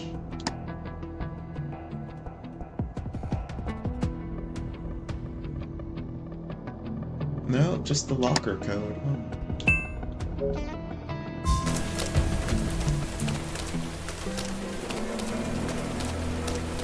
Yeah, it's pretty crazy how bad the Japanese yen is doing. And recently, a couple of weeks ago, the US government bailed out the yen a little bit, and it just immediately went back to the rate that it was a couple of days later. It's just like, that's horrible.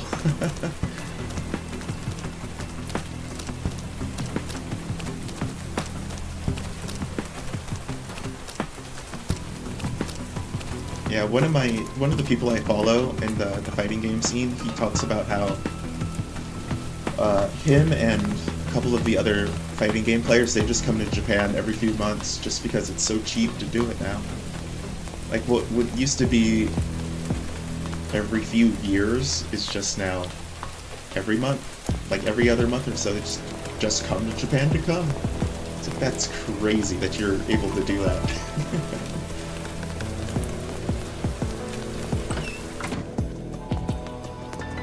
Like, one of the guys, he's not technically like a player or anything. He actually works with, like, the events and whatnot. Oh, okay. He basically works for the events and stuff, so he has to come to Japan for work every few months to, like, set up events and coordinate and stuff. But he's like, yeah, I've been able to afford an apartment in Japan. I come to Japan every, like, 3 months. I just stay at my apartment for, like, 2 weeks, go back to America. That's crazy.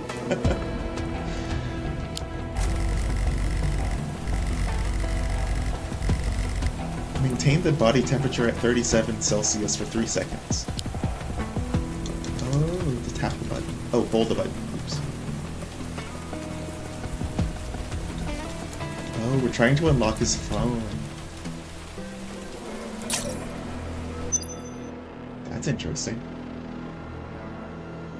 Yeah, Japan is being slammed by tourists, and tourists are just like, they just have the money to spend on whatever, so.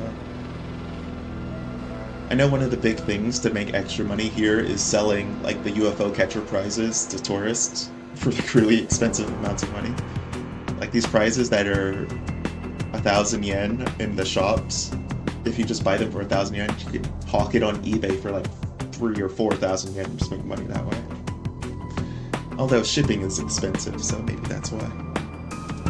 Emergency exits are sealed. Is there another way out? There's a 60 by 60 ventilation duct in the hallway. Who talks that way? Who says it's 60 by 60? Just say there's a ventilation duct. I've loosened the screws. You can easily remove the grill. Okay. The internal structure is so complex, it's easy to get lost inside. Don't worry, I have marked the way, just follow it. Okay. There's a grill at the end of the way.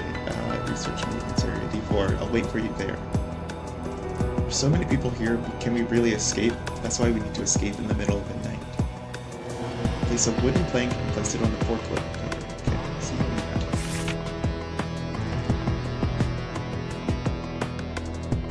got. 2 fuller downs on the western side of the research building. Okay, there we go.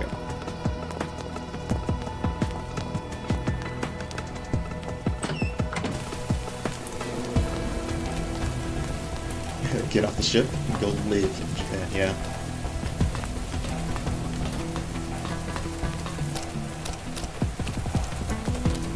Like, one of the people I follow, he's a pretty big fighting game player. Justin Wong's like considered like one of the best in the world, blah blah blah. And yeah, he doesn't even play competitively that much, but he takes his daughter to Japan like once a year. Like, he comes to Japan for events every once in a while, and then he's just like, we're having a daddy-daughter vacation in Japan, just randomly. That's crazy. That you can just do that. Almost like you're just going to the next town over. When a couple of years ago, just hopping on a plane to Japan would have been a big time commitment and thing to plan for. People are just going at this point.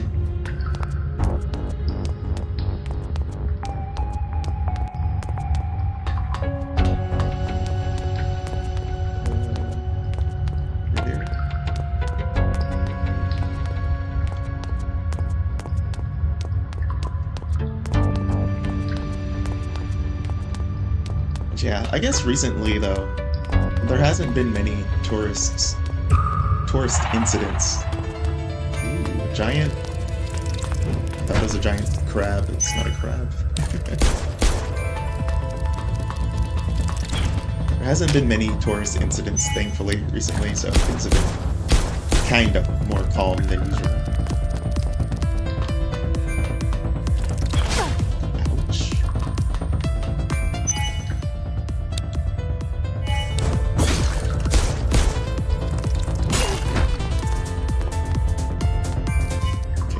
Hit this guy with a spell. Can't do it. 2 bars. Yeah, having time off is definitely a big part of it for a lot of people.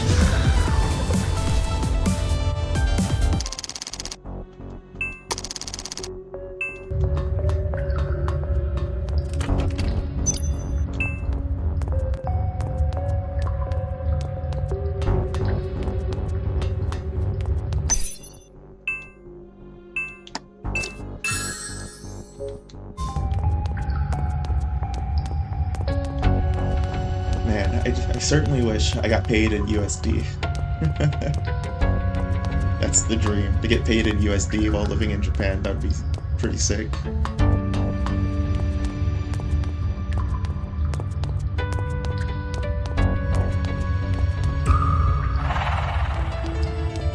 Every once in a while, I do look into like getting work at the hirings that are possible at the US bases and whatnot here in Japan. Because getting paid a livable salary in this country would be great.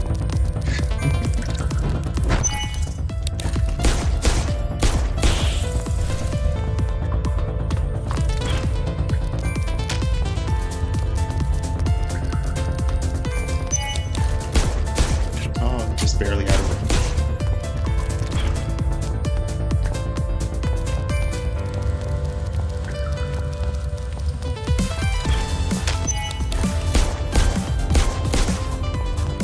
Yeah, there's not many jobs with, I guess, exorbitant amounts of leeway in terms of time off and all that good stuff. Sadly. Even more so after the pandemic, like, a lot of the jobs that were really lenient, stuff like work from home and all of that they all kind of regressed pretty quickly, sadly. Or reverted back to what they were.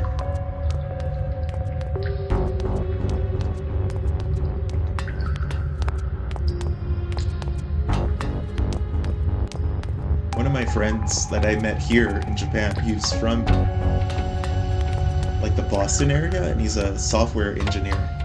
And he came to Japan to have, for his wife, because she wanted to have their kid here in Japan. And that was like just as the pandemic was kicking off, so he got stuck in Japan for a year.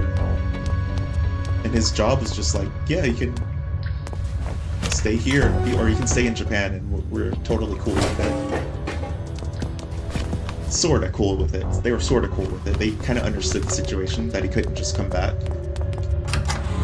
So, he was making so much money. I was so jealous. I was so jealous. Obviously, it's a software engineer job, so of course he was making money.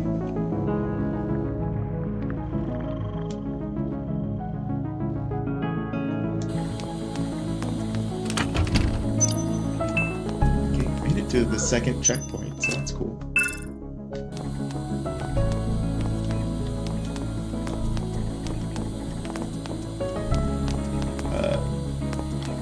So if you get too close to the door, you can't open it. That's weird. Yeah, I know a couple of people who do remote jobs, and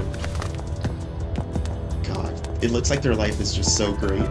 They just travel all the time, and yeah, they just travel and they just work, I guess, doing something. Making enough money to travel to different countries is crazy.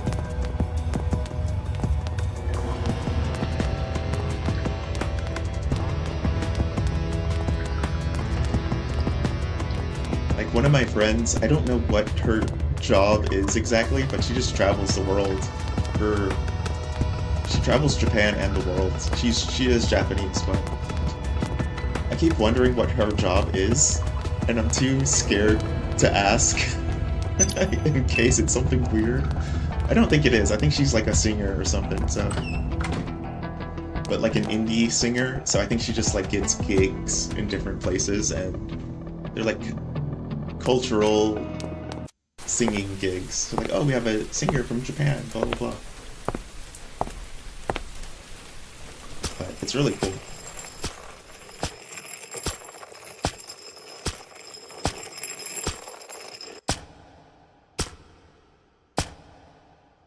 Yeah, even when I was in school, I was scared away from IT because people were like, oh, the field is like, it's really booming at the moment, but it's really competitive and it's gonna like collapse eventually and all this stuff. Like, wow, we're fighting the xenomorph. And I guess technically it did, kind of, or it is kind of. But I still think it's a lucrative career if you can find, you know, a position.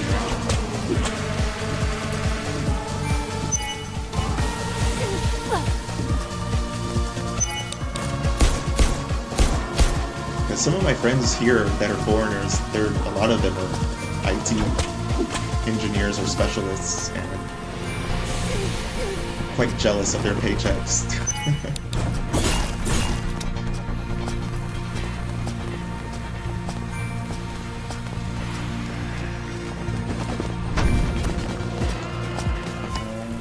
Okay, the camera is not great. The camera in this fight is not great.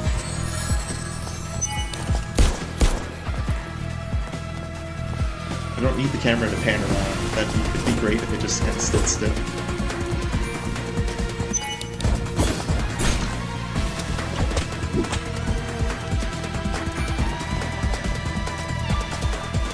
Yeah, experience and skilled workers will be on it. Yeah, I know a guy from he's from Austria, and I know this is bad to say, but you really feel the difference in how some people you feel the difference in paychecks when you talk to him. Not in a bad way. Actually, he's really down to earth and chill, but he's one of those people who just like, yeah, I can just afford basically anything. And you kind of understand that when you talk to him. It's like, okay.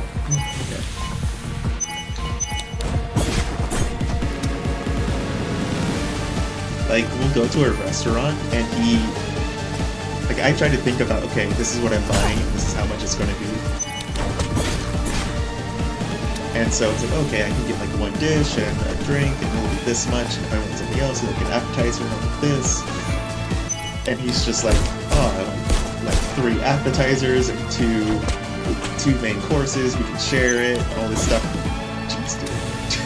Jeez.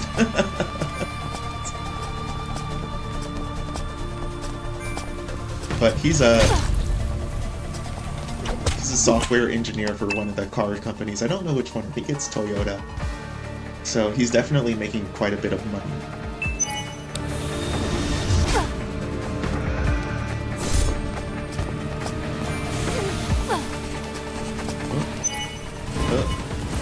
We are injured.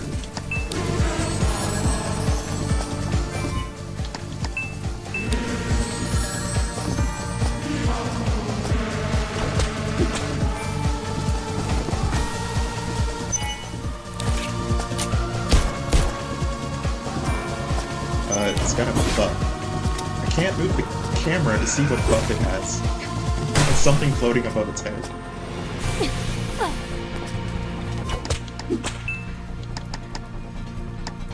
It also doesn't tell you what the items do, but I guess these are to cure poison and bleed, maybe?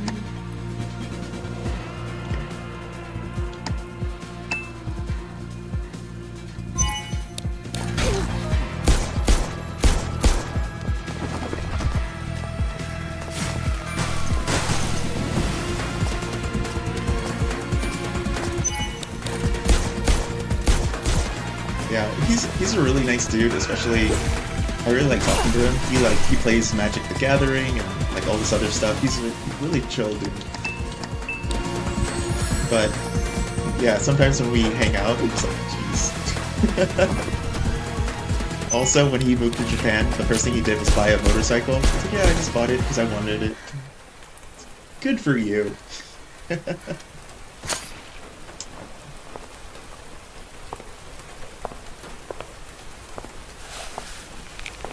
He was trying to teach me how to play Magic the Gathering, and I had to tap out once I saw the prices of the cards. I was just like, I would love to play Magic, but they're just so expensive.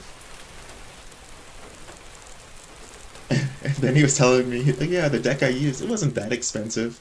It was only like $600. Sir, this is a card game. It's like, well, if you want to be competitive and play in a tournament, you have to have like the proper deck, and it was $600. It's like, that's insane.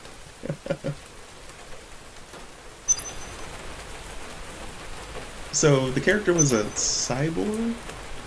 Okay, wasn't expecting that.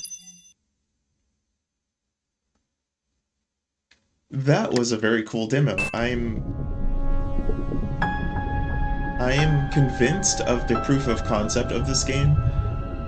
I think the impact of the attacks needs work, and I think the general gameplay, instead of just running around, I think it needs, like, it needs a little something.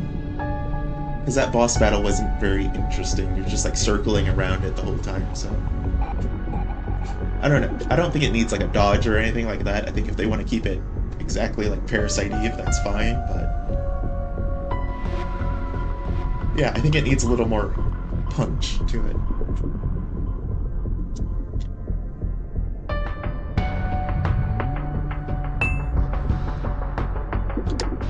Wow, the music player in the demo is actually pretty great. It's actually really cool.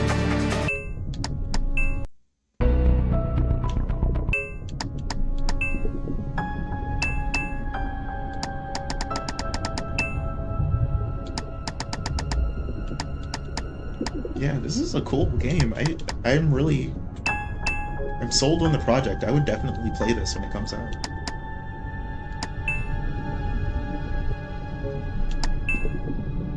Can I change outfits?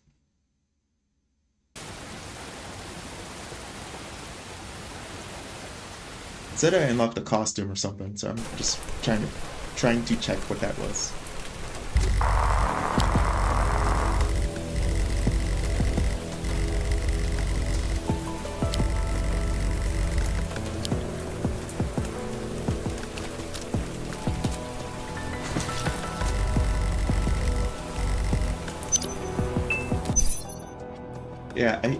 Yeah, I think this demo is cool, but there's definitely a couple of random little things in it that are... You can tell this is a demo. The demo built by a team that maybe English isn't their first language. Like, some things have capital letters, or they start with capital letters, and you would expect the second word to have a capital letter, and it doesn't. Some of the fonts kind of run into each other in a couple of spots.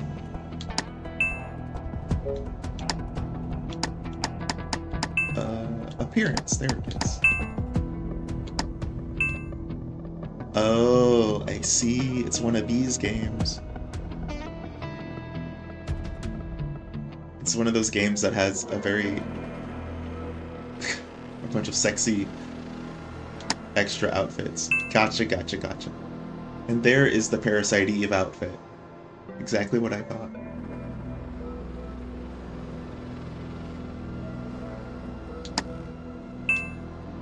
This is the Parasite Eve outfit, because she has blue jeans, that's right. Although her shirt wasn't nearly that tight, but... Also, her boobs weren't that big. Yeah, these days I think a lot of game projects are using AI to do translation, or at least like the base pass of translation. Because on Twitter, I'm getting lots of emulator... I guess they're not technically emulators, but they're like recompilations of PlayStation 1 and Nintendo 64 games. So they run natively on a PC, which I guess technically is like an emulator as a PC program in and of itself, is I guess how they're doing it, if that makes any sense.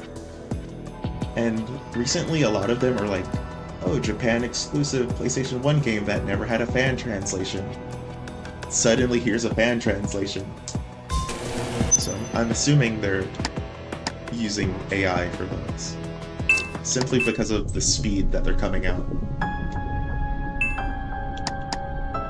But if there's one thing I noticed about AI, always read it. Always read it and do a second pass. Do multiple passes. Because AI can just say random shit, and you're just like, yeah, you should really look for the details.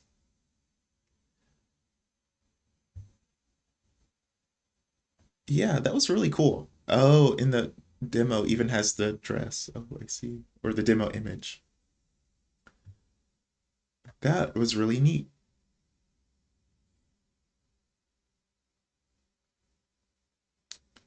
There's another demo I wanted to check out, which is Resident Evil inspired, called Phase Zero. So let's see what this one looks like.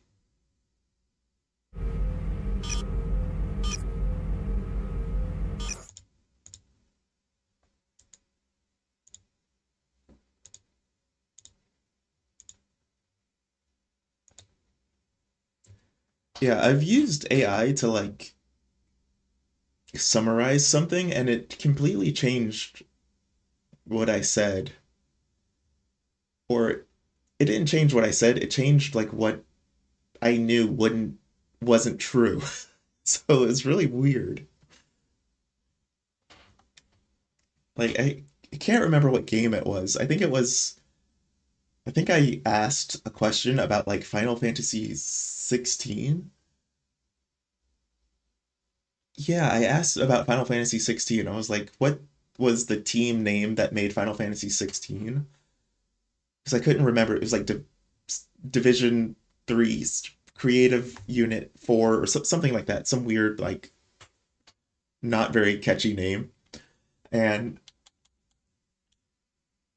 in return, it said, like, yeah, Final Fantasy 16, the high budget turn based action RPG made by Square Enix, was made by Studio Division 3.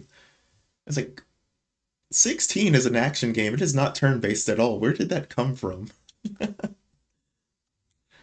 It's like those random little things you gotta, people don't pay attention to and they don't catch it with AI. So it's like, it really sucks when people use AI for stuff and they don't read what it said back to them. It's like, especially the students I have, they just do it all the time. It's like, oh my God, you really need to read that because it doesn't make any sense.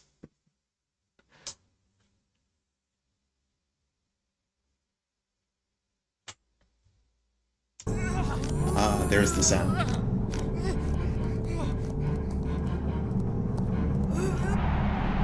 Wow, this looks extremely like Resident Evil. That's crazy.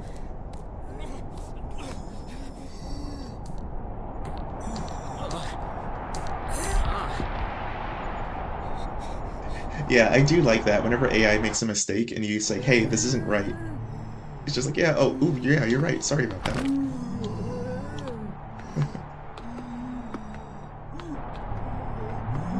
This is super cool. Like, as a Resident Evil fan, I'm very particular about the Resident Evil classic games, like how they feel and whatnot. In terms of visuals, feels like they just straight up copied Resident Evil 2.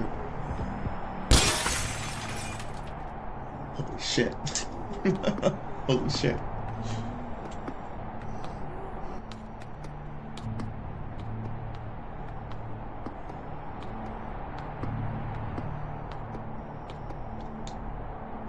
Go through the window? Yes.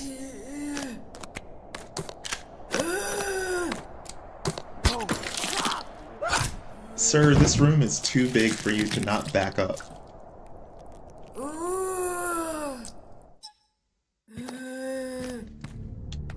Oh, it's got tank controls too.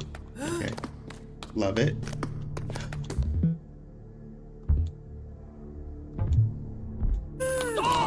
Ouch.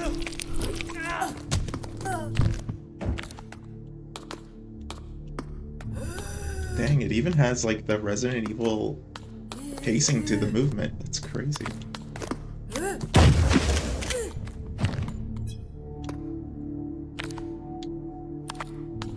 Do we have like the cautionary backup? No, we don't.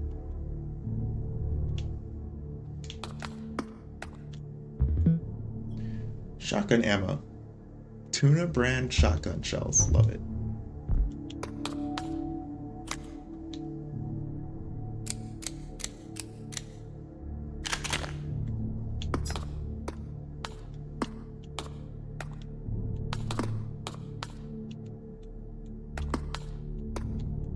Oh, and it has quick turn? Okay. I feel right at home. This feels cozy to me.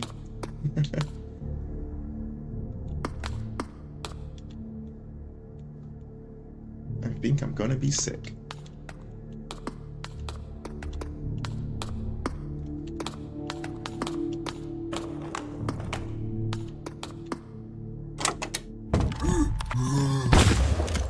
Headshot.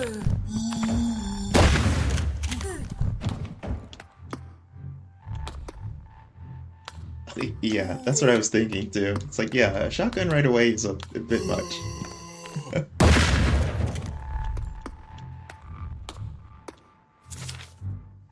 It's an insurance plan, a card, and a letter here. Mr. Guy, illegible because of blood. Unfortunately, we're unable to cover the cost of your hospitalization as the worksite accident was caused by improper handling of equipment.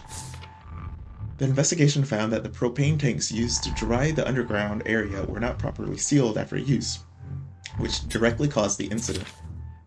As the operator responsible, this constitutes a violation of insurance agreement. Details regarding the appeal process are attached. Wow. They won't let you use your insurance? That's crazy. Must take place in America.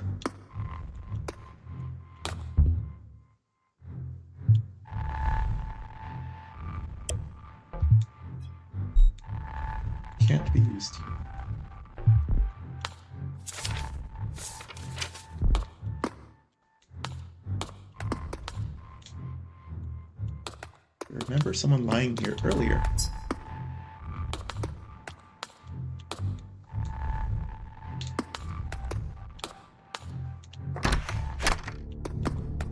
I know there's a bunch of Resident Evil mods and whatnot, but I don't play a lot of them. The only one I've played is like the Resident Evil randomizer, which is super fun.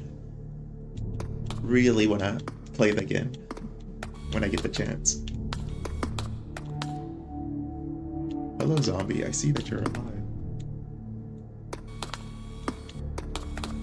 Is he gonna bite me if I get close? Yes. Okay, so we got the defensive kick as well.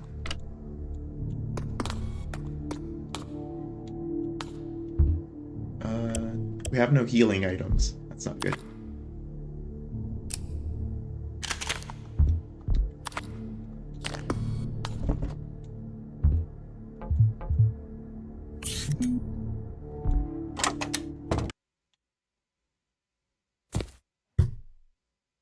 Hey!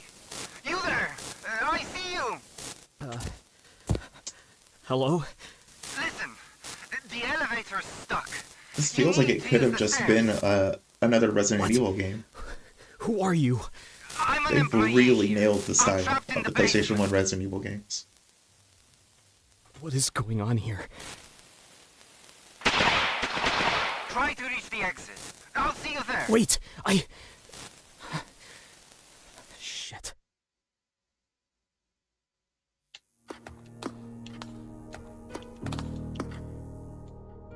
Ooh, save room music too. Yeah, these guys knew the assignment, that's for sure.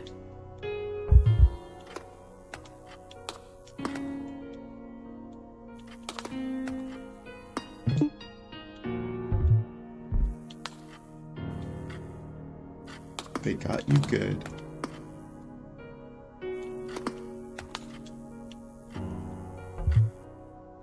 Save for the telephone, okay.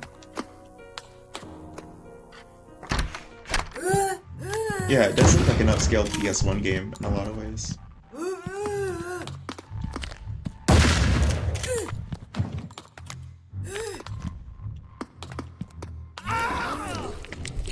Wow, you go into caution pretty quickly.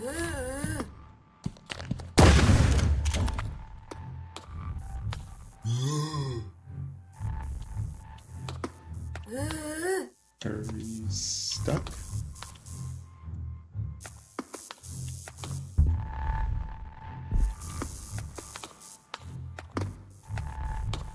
Okay, they're stuck.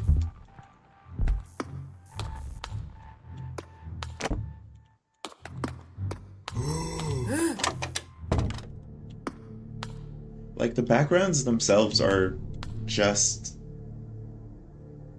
How would you say it? They're just low resolution enough that it feels like it would be a PlayStation 1.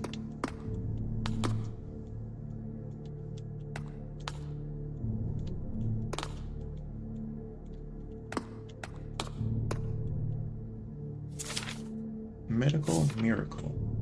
Agnes Hoppins, 68, suffered from lymphoma and had been in coma for 4 years. In search of new treatment options, she was transferred to the newly added oncology wing at Flint Peak Hospital, where she miraculously woke up early on the morning of December 12th. I didn't know where I was, all I knew is how good I felt. There's now 7 patients who have miraculously come out of coma in the last 2 weeks. As zombies.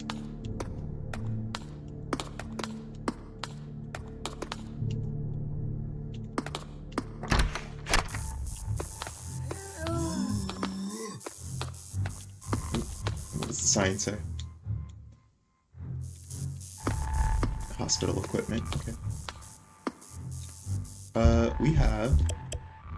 Oh, we have 4 bullets. We're gonna shoot this guy.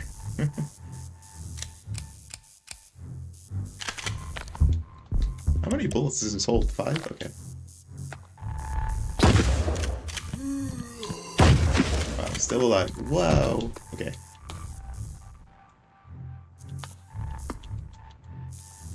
Thought I would have one-shotted him, but I guess the shotgun is the base weapon, maybe.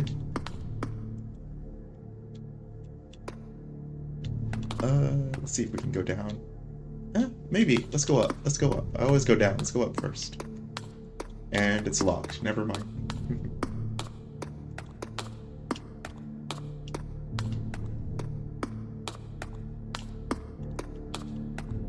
Pediatrics. Oh no.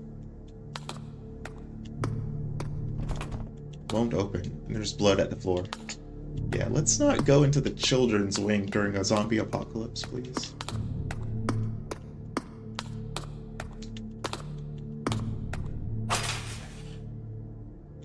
Shutter crank. Yeah, this is definitely Resident Evil.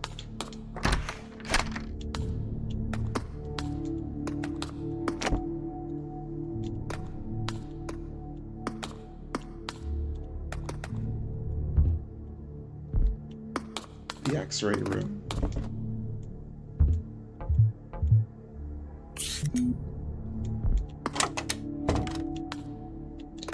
There's something in there.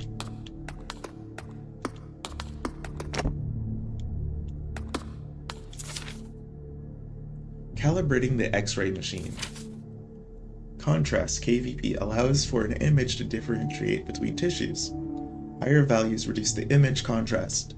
If the value is too high, the final image may appear scattered. Saturation.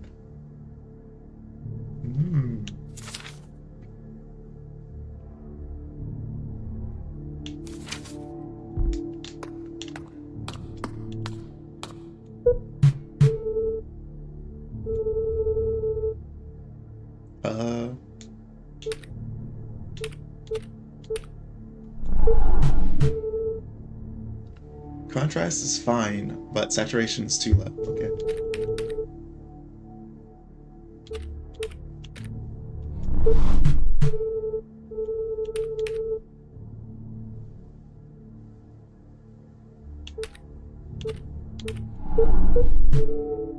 Image is good option.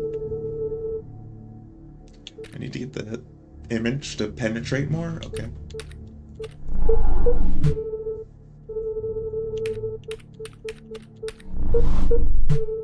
Oh, I assume we're gonna turn this all the way up to explode this thing or something.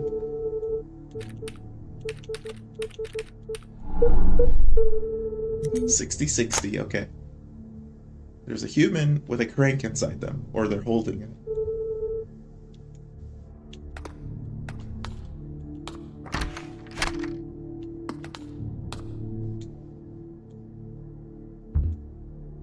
The bed is missing a wheel.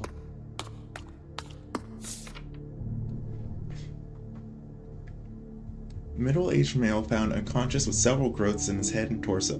Ultrasound inconclusive. Proceeding to X-ray as a metal fragment was discovered prior to the MRI procedure. Ah, we gotta wheel him out of here. Okay. There's a zombie back there.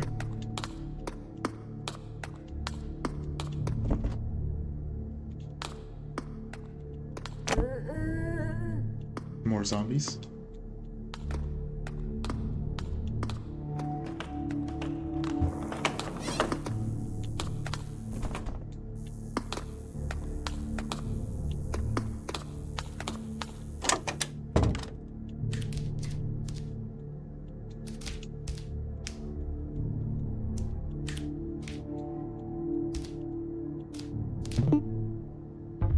Give me the shotgun shells.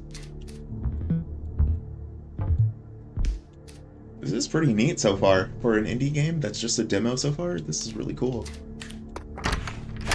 I'm exactly the person who would love to play this. Someone who loves replaying the classic Resident Evil games like every year. Not all of them, but some of them. This is exactly the kind of stuff I love. That's an MRI machine. That's not safe to be in here. Especially while holding a shotgun. Yes, exactly. I mean, at least it didn't go off.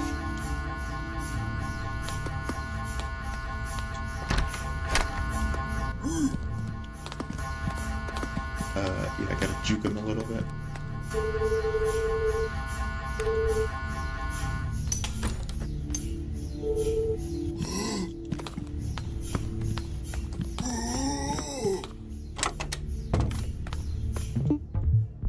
gotta pick up our items again. Ah, there's the bad wheel. Okay.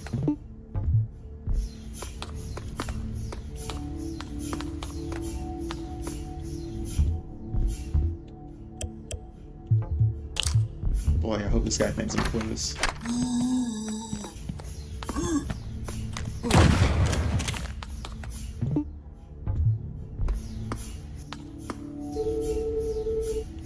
No.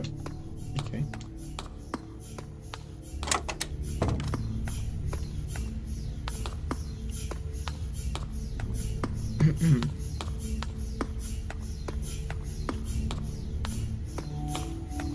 Further question is, how many zombies are going to pop out now?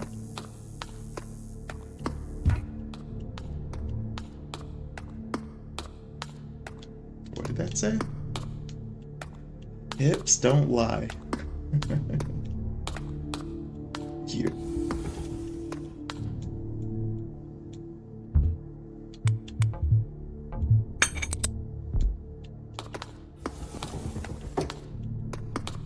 Push. If we push it into the MRI machine, it'll pull the... I knew that would happen. It'll pull the crank out of it. Gotcha, gotcha, gotcha.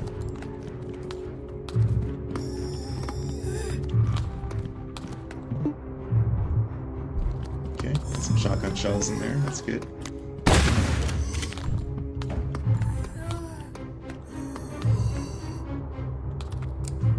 Okay, stuck? Yeah, you're stuck. Speedrun strats. Nope, there's a zombie behind me.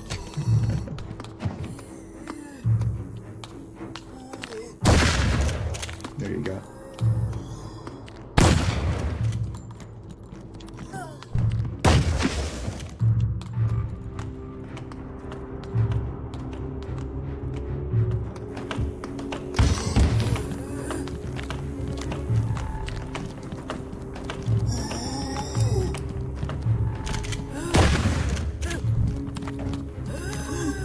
Well, at least it hits multiple enemies. Anyone else want to taste? Huh? Okay, I think we're good.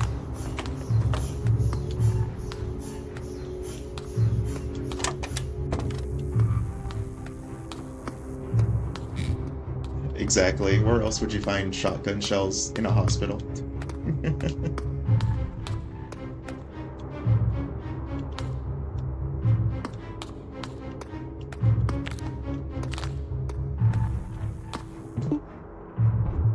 I mean, there are technically security dudes everywhere.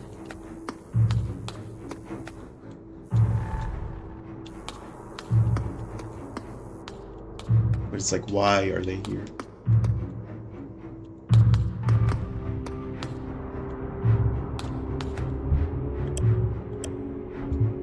Heal.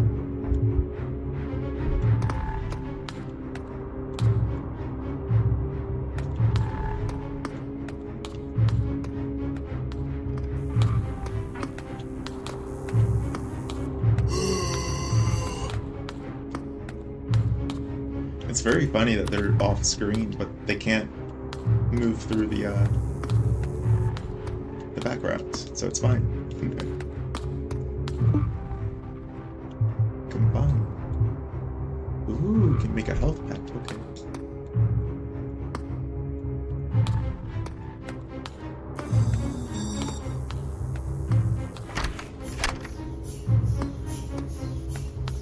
But they did make a really good Silent Hill game that took place in Japan, so... Still, there were lots of weapons in that game. They were just melee weapons. So maybe they could.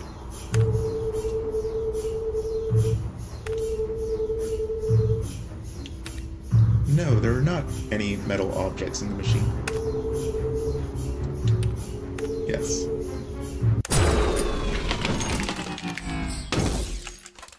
Did we blow him up? I think we blew him up.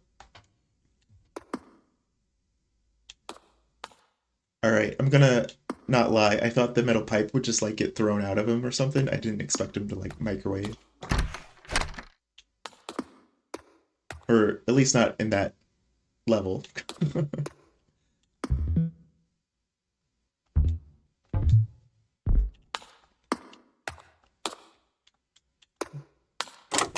This game is very cool.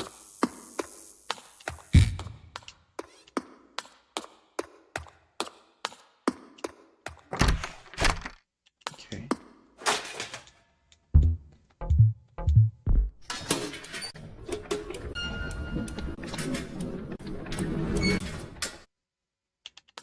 I'm super into this. This is 100% my jam.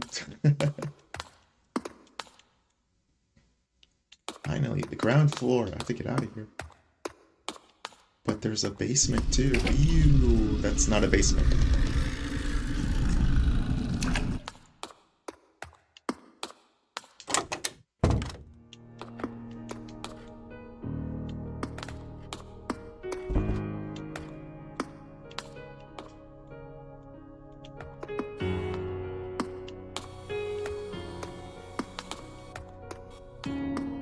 I mean, you could walk over this, dude. Like, that's nothing.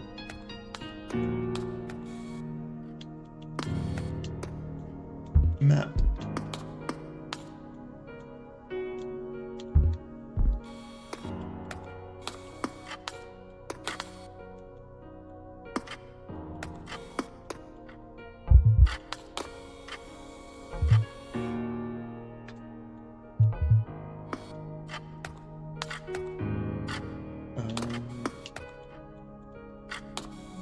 Let's see what's out here. Oh, another message. Hello? You still there? Unfortunately. I'm Alex, by the way. I'm here, Alex. I made it to the reception. His name is Guy. Can you get to the exit? No, the way's blocked. There must be a way around. Call me if you need anything. That guy's not suspicious at all.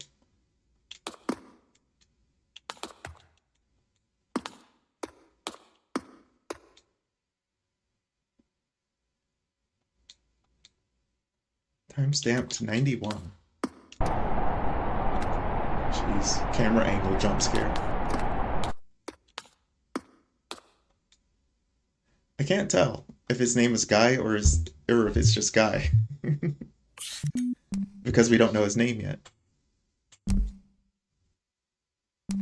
9-1. No.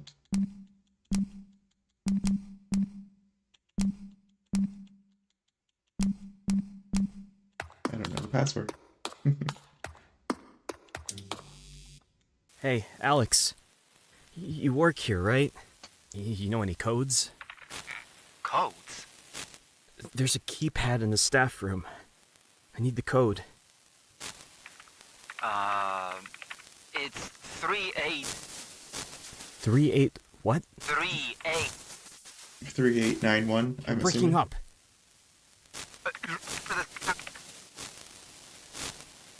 Staff. Damn!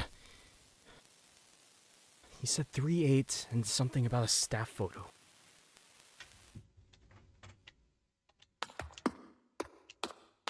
That's easy.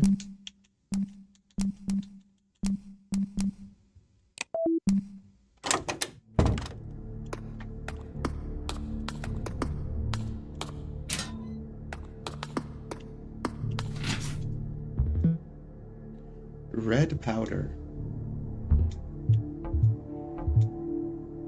Oh, makes ammo. Okay, convenient. Clothes.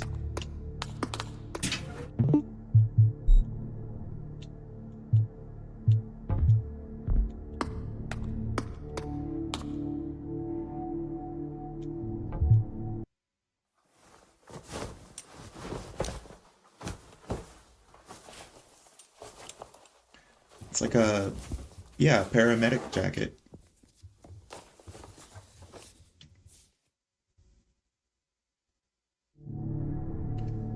just so happens to be a secret door behind it.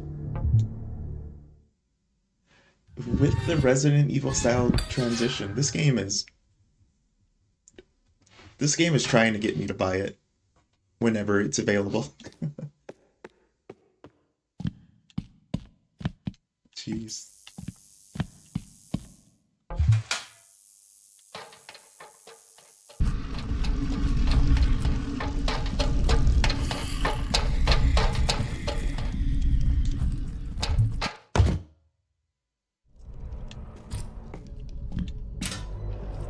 Yeah, it's kind of like The Thing, now that I think about it. Like The Thing meets Resident Evil.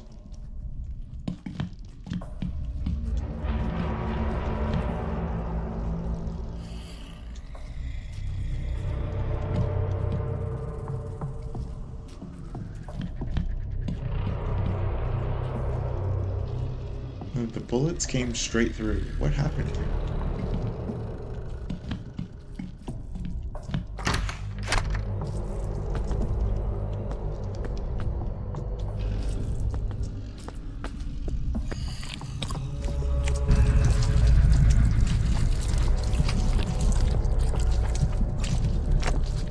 Because this is like PlayStation 1 style, it's not scary. And because I play so much Resident Evil, it's also not scary. But I'm 1000% into this.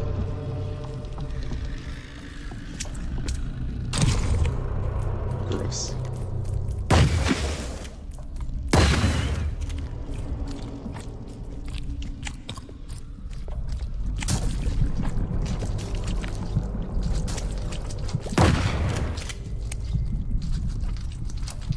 We got monsters finally.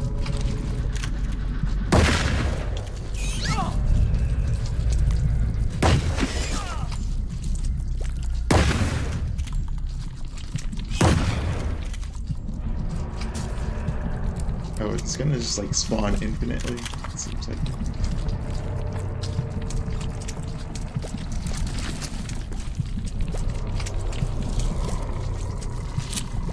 This looks sanitary.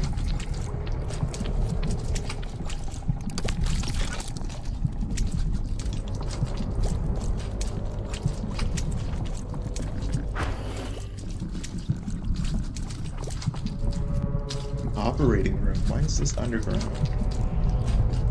I need to get out of here. Yes, you do.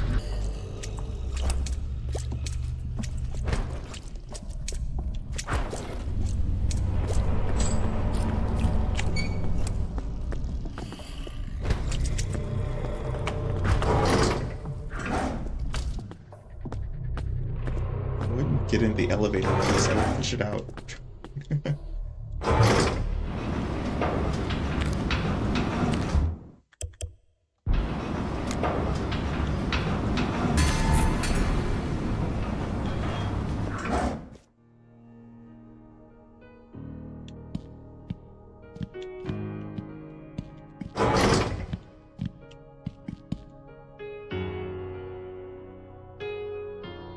I don't want anything to drink from this hospital.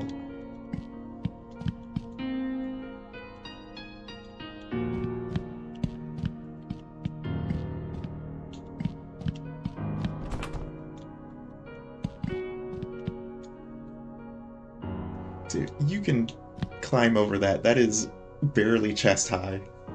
It's so silly. I know it's a video game thing. It's fine.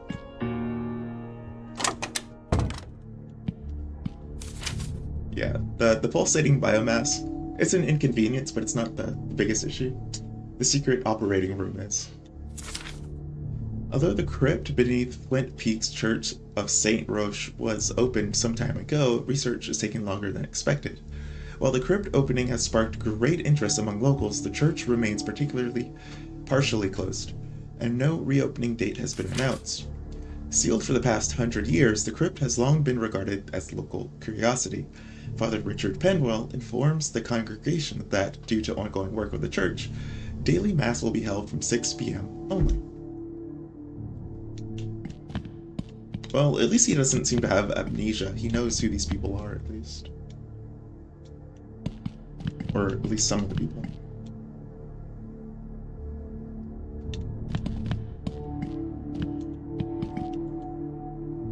Those are legs. What do you mean you don't understand what that is? Seems like stuff is bursting out of people. That's horrible.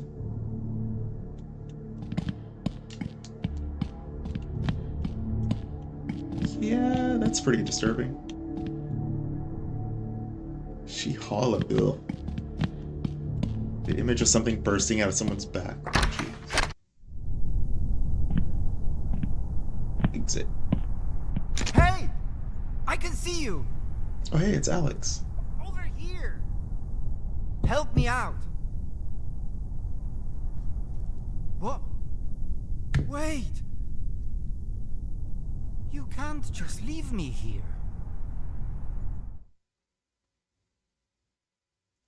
Did we leave him in here? What the heck? Can we go back? No, we can't. We have to leave him in there. Cool. The story got interesting. Okay.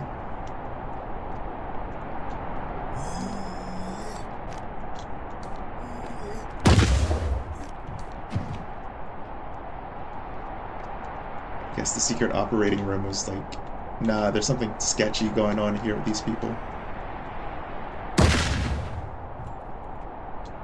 Zombies everywhere. Wow, it's just like zooming out. Look up, can't see shit. Where am I? Oh my god. That's so funny.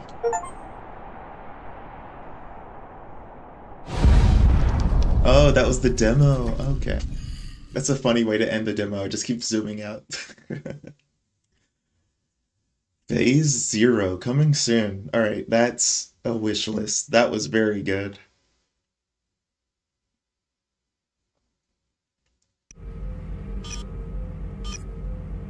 Super hot. I feel like I've heard of them before, but maybe. Maybe not.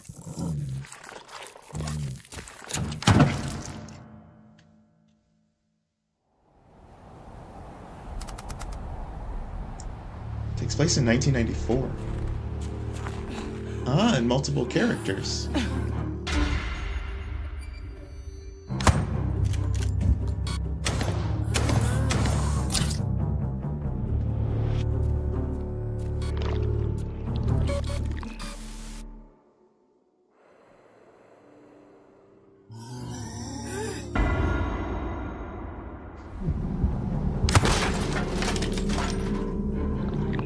Yeah, this is super neat. Phase 0. Even with the voice, gotcha. Okay, I'm down to buy this whenever it comes out. It's an indie game, so it shouldn't be too expensive, but...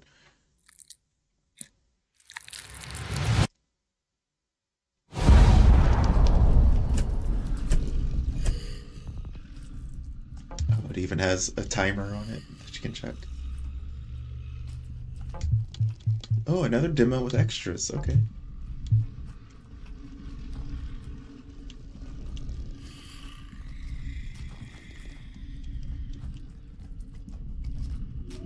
Janitor. Yeah, I love the PlayStation 1 style of visuals. Phase 0. What is only legs?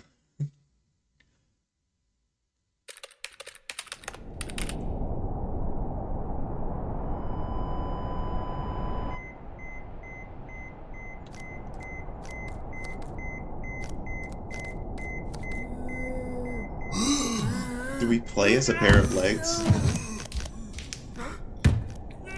That's so weird. That is weird.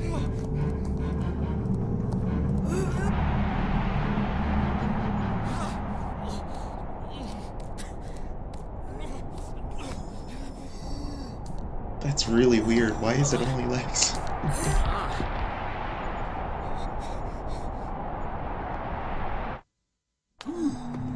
Very interested to hear the developers explain why they made this.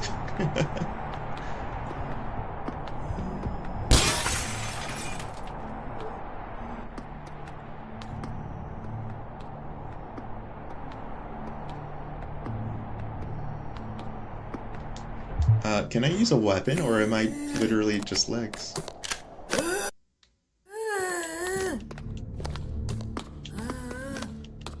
Wow, pretty quick, too. Yeah, you can't pick up a weapon.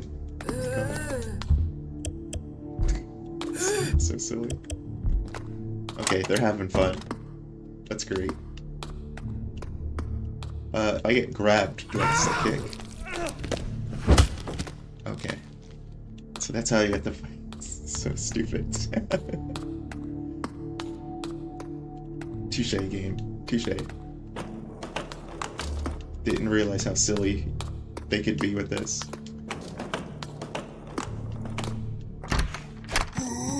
What happens if I get grabbed? Okay, still the same, like, base character. Oh, they can miss. Because I'm only legs.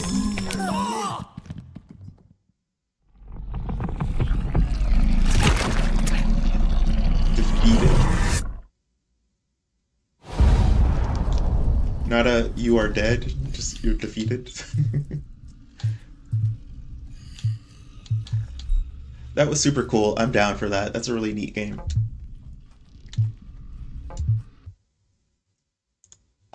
Yeah, that was Phase Zero. That was Onimusha, and that was... what was the other one? Parasite Mutant.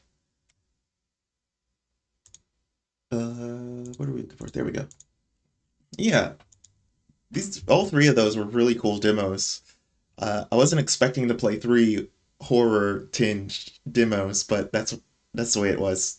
So, yeah, there's a couple of other demos I want to check out that I downloaded that I'll have to try some other time, but for now, I think that's a good place to call it. It's 8:15, almost 8:15, and I haven't eaten dinner yet, so I'm gonna eat dinner. Thanks for hanging out, as always, everybody. Yeah, and I hope to see you again next time. We'll get back to lightning returns and all that good stuff another time, but yeah.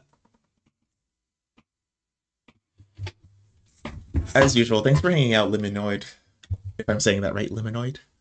It's always nice to have someone jump in as a regular and just have someone to bounce off of every once in a while. Either way, hope you have a good rest of your evening / day / morning. I'm out for now. I'm gonna eat some food. Shooting zombies makes you hungry.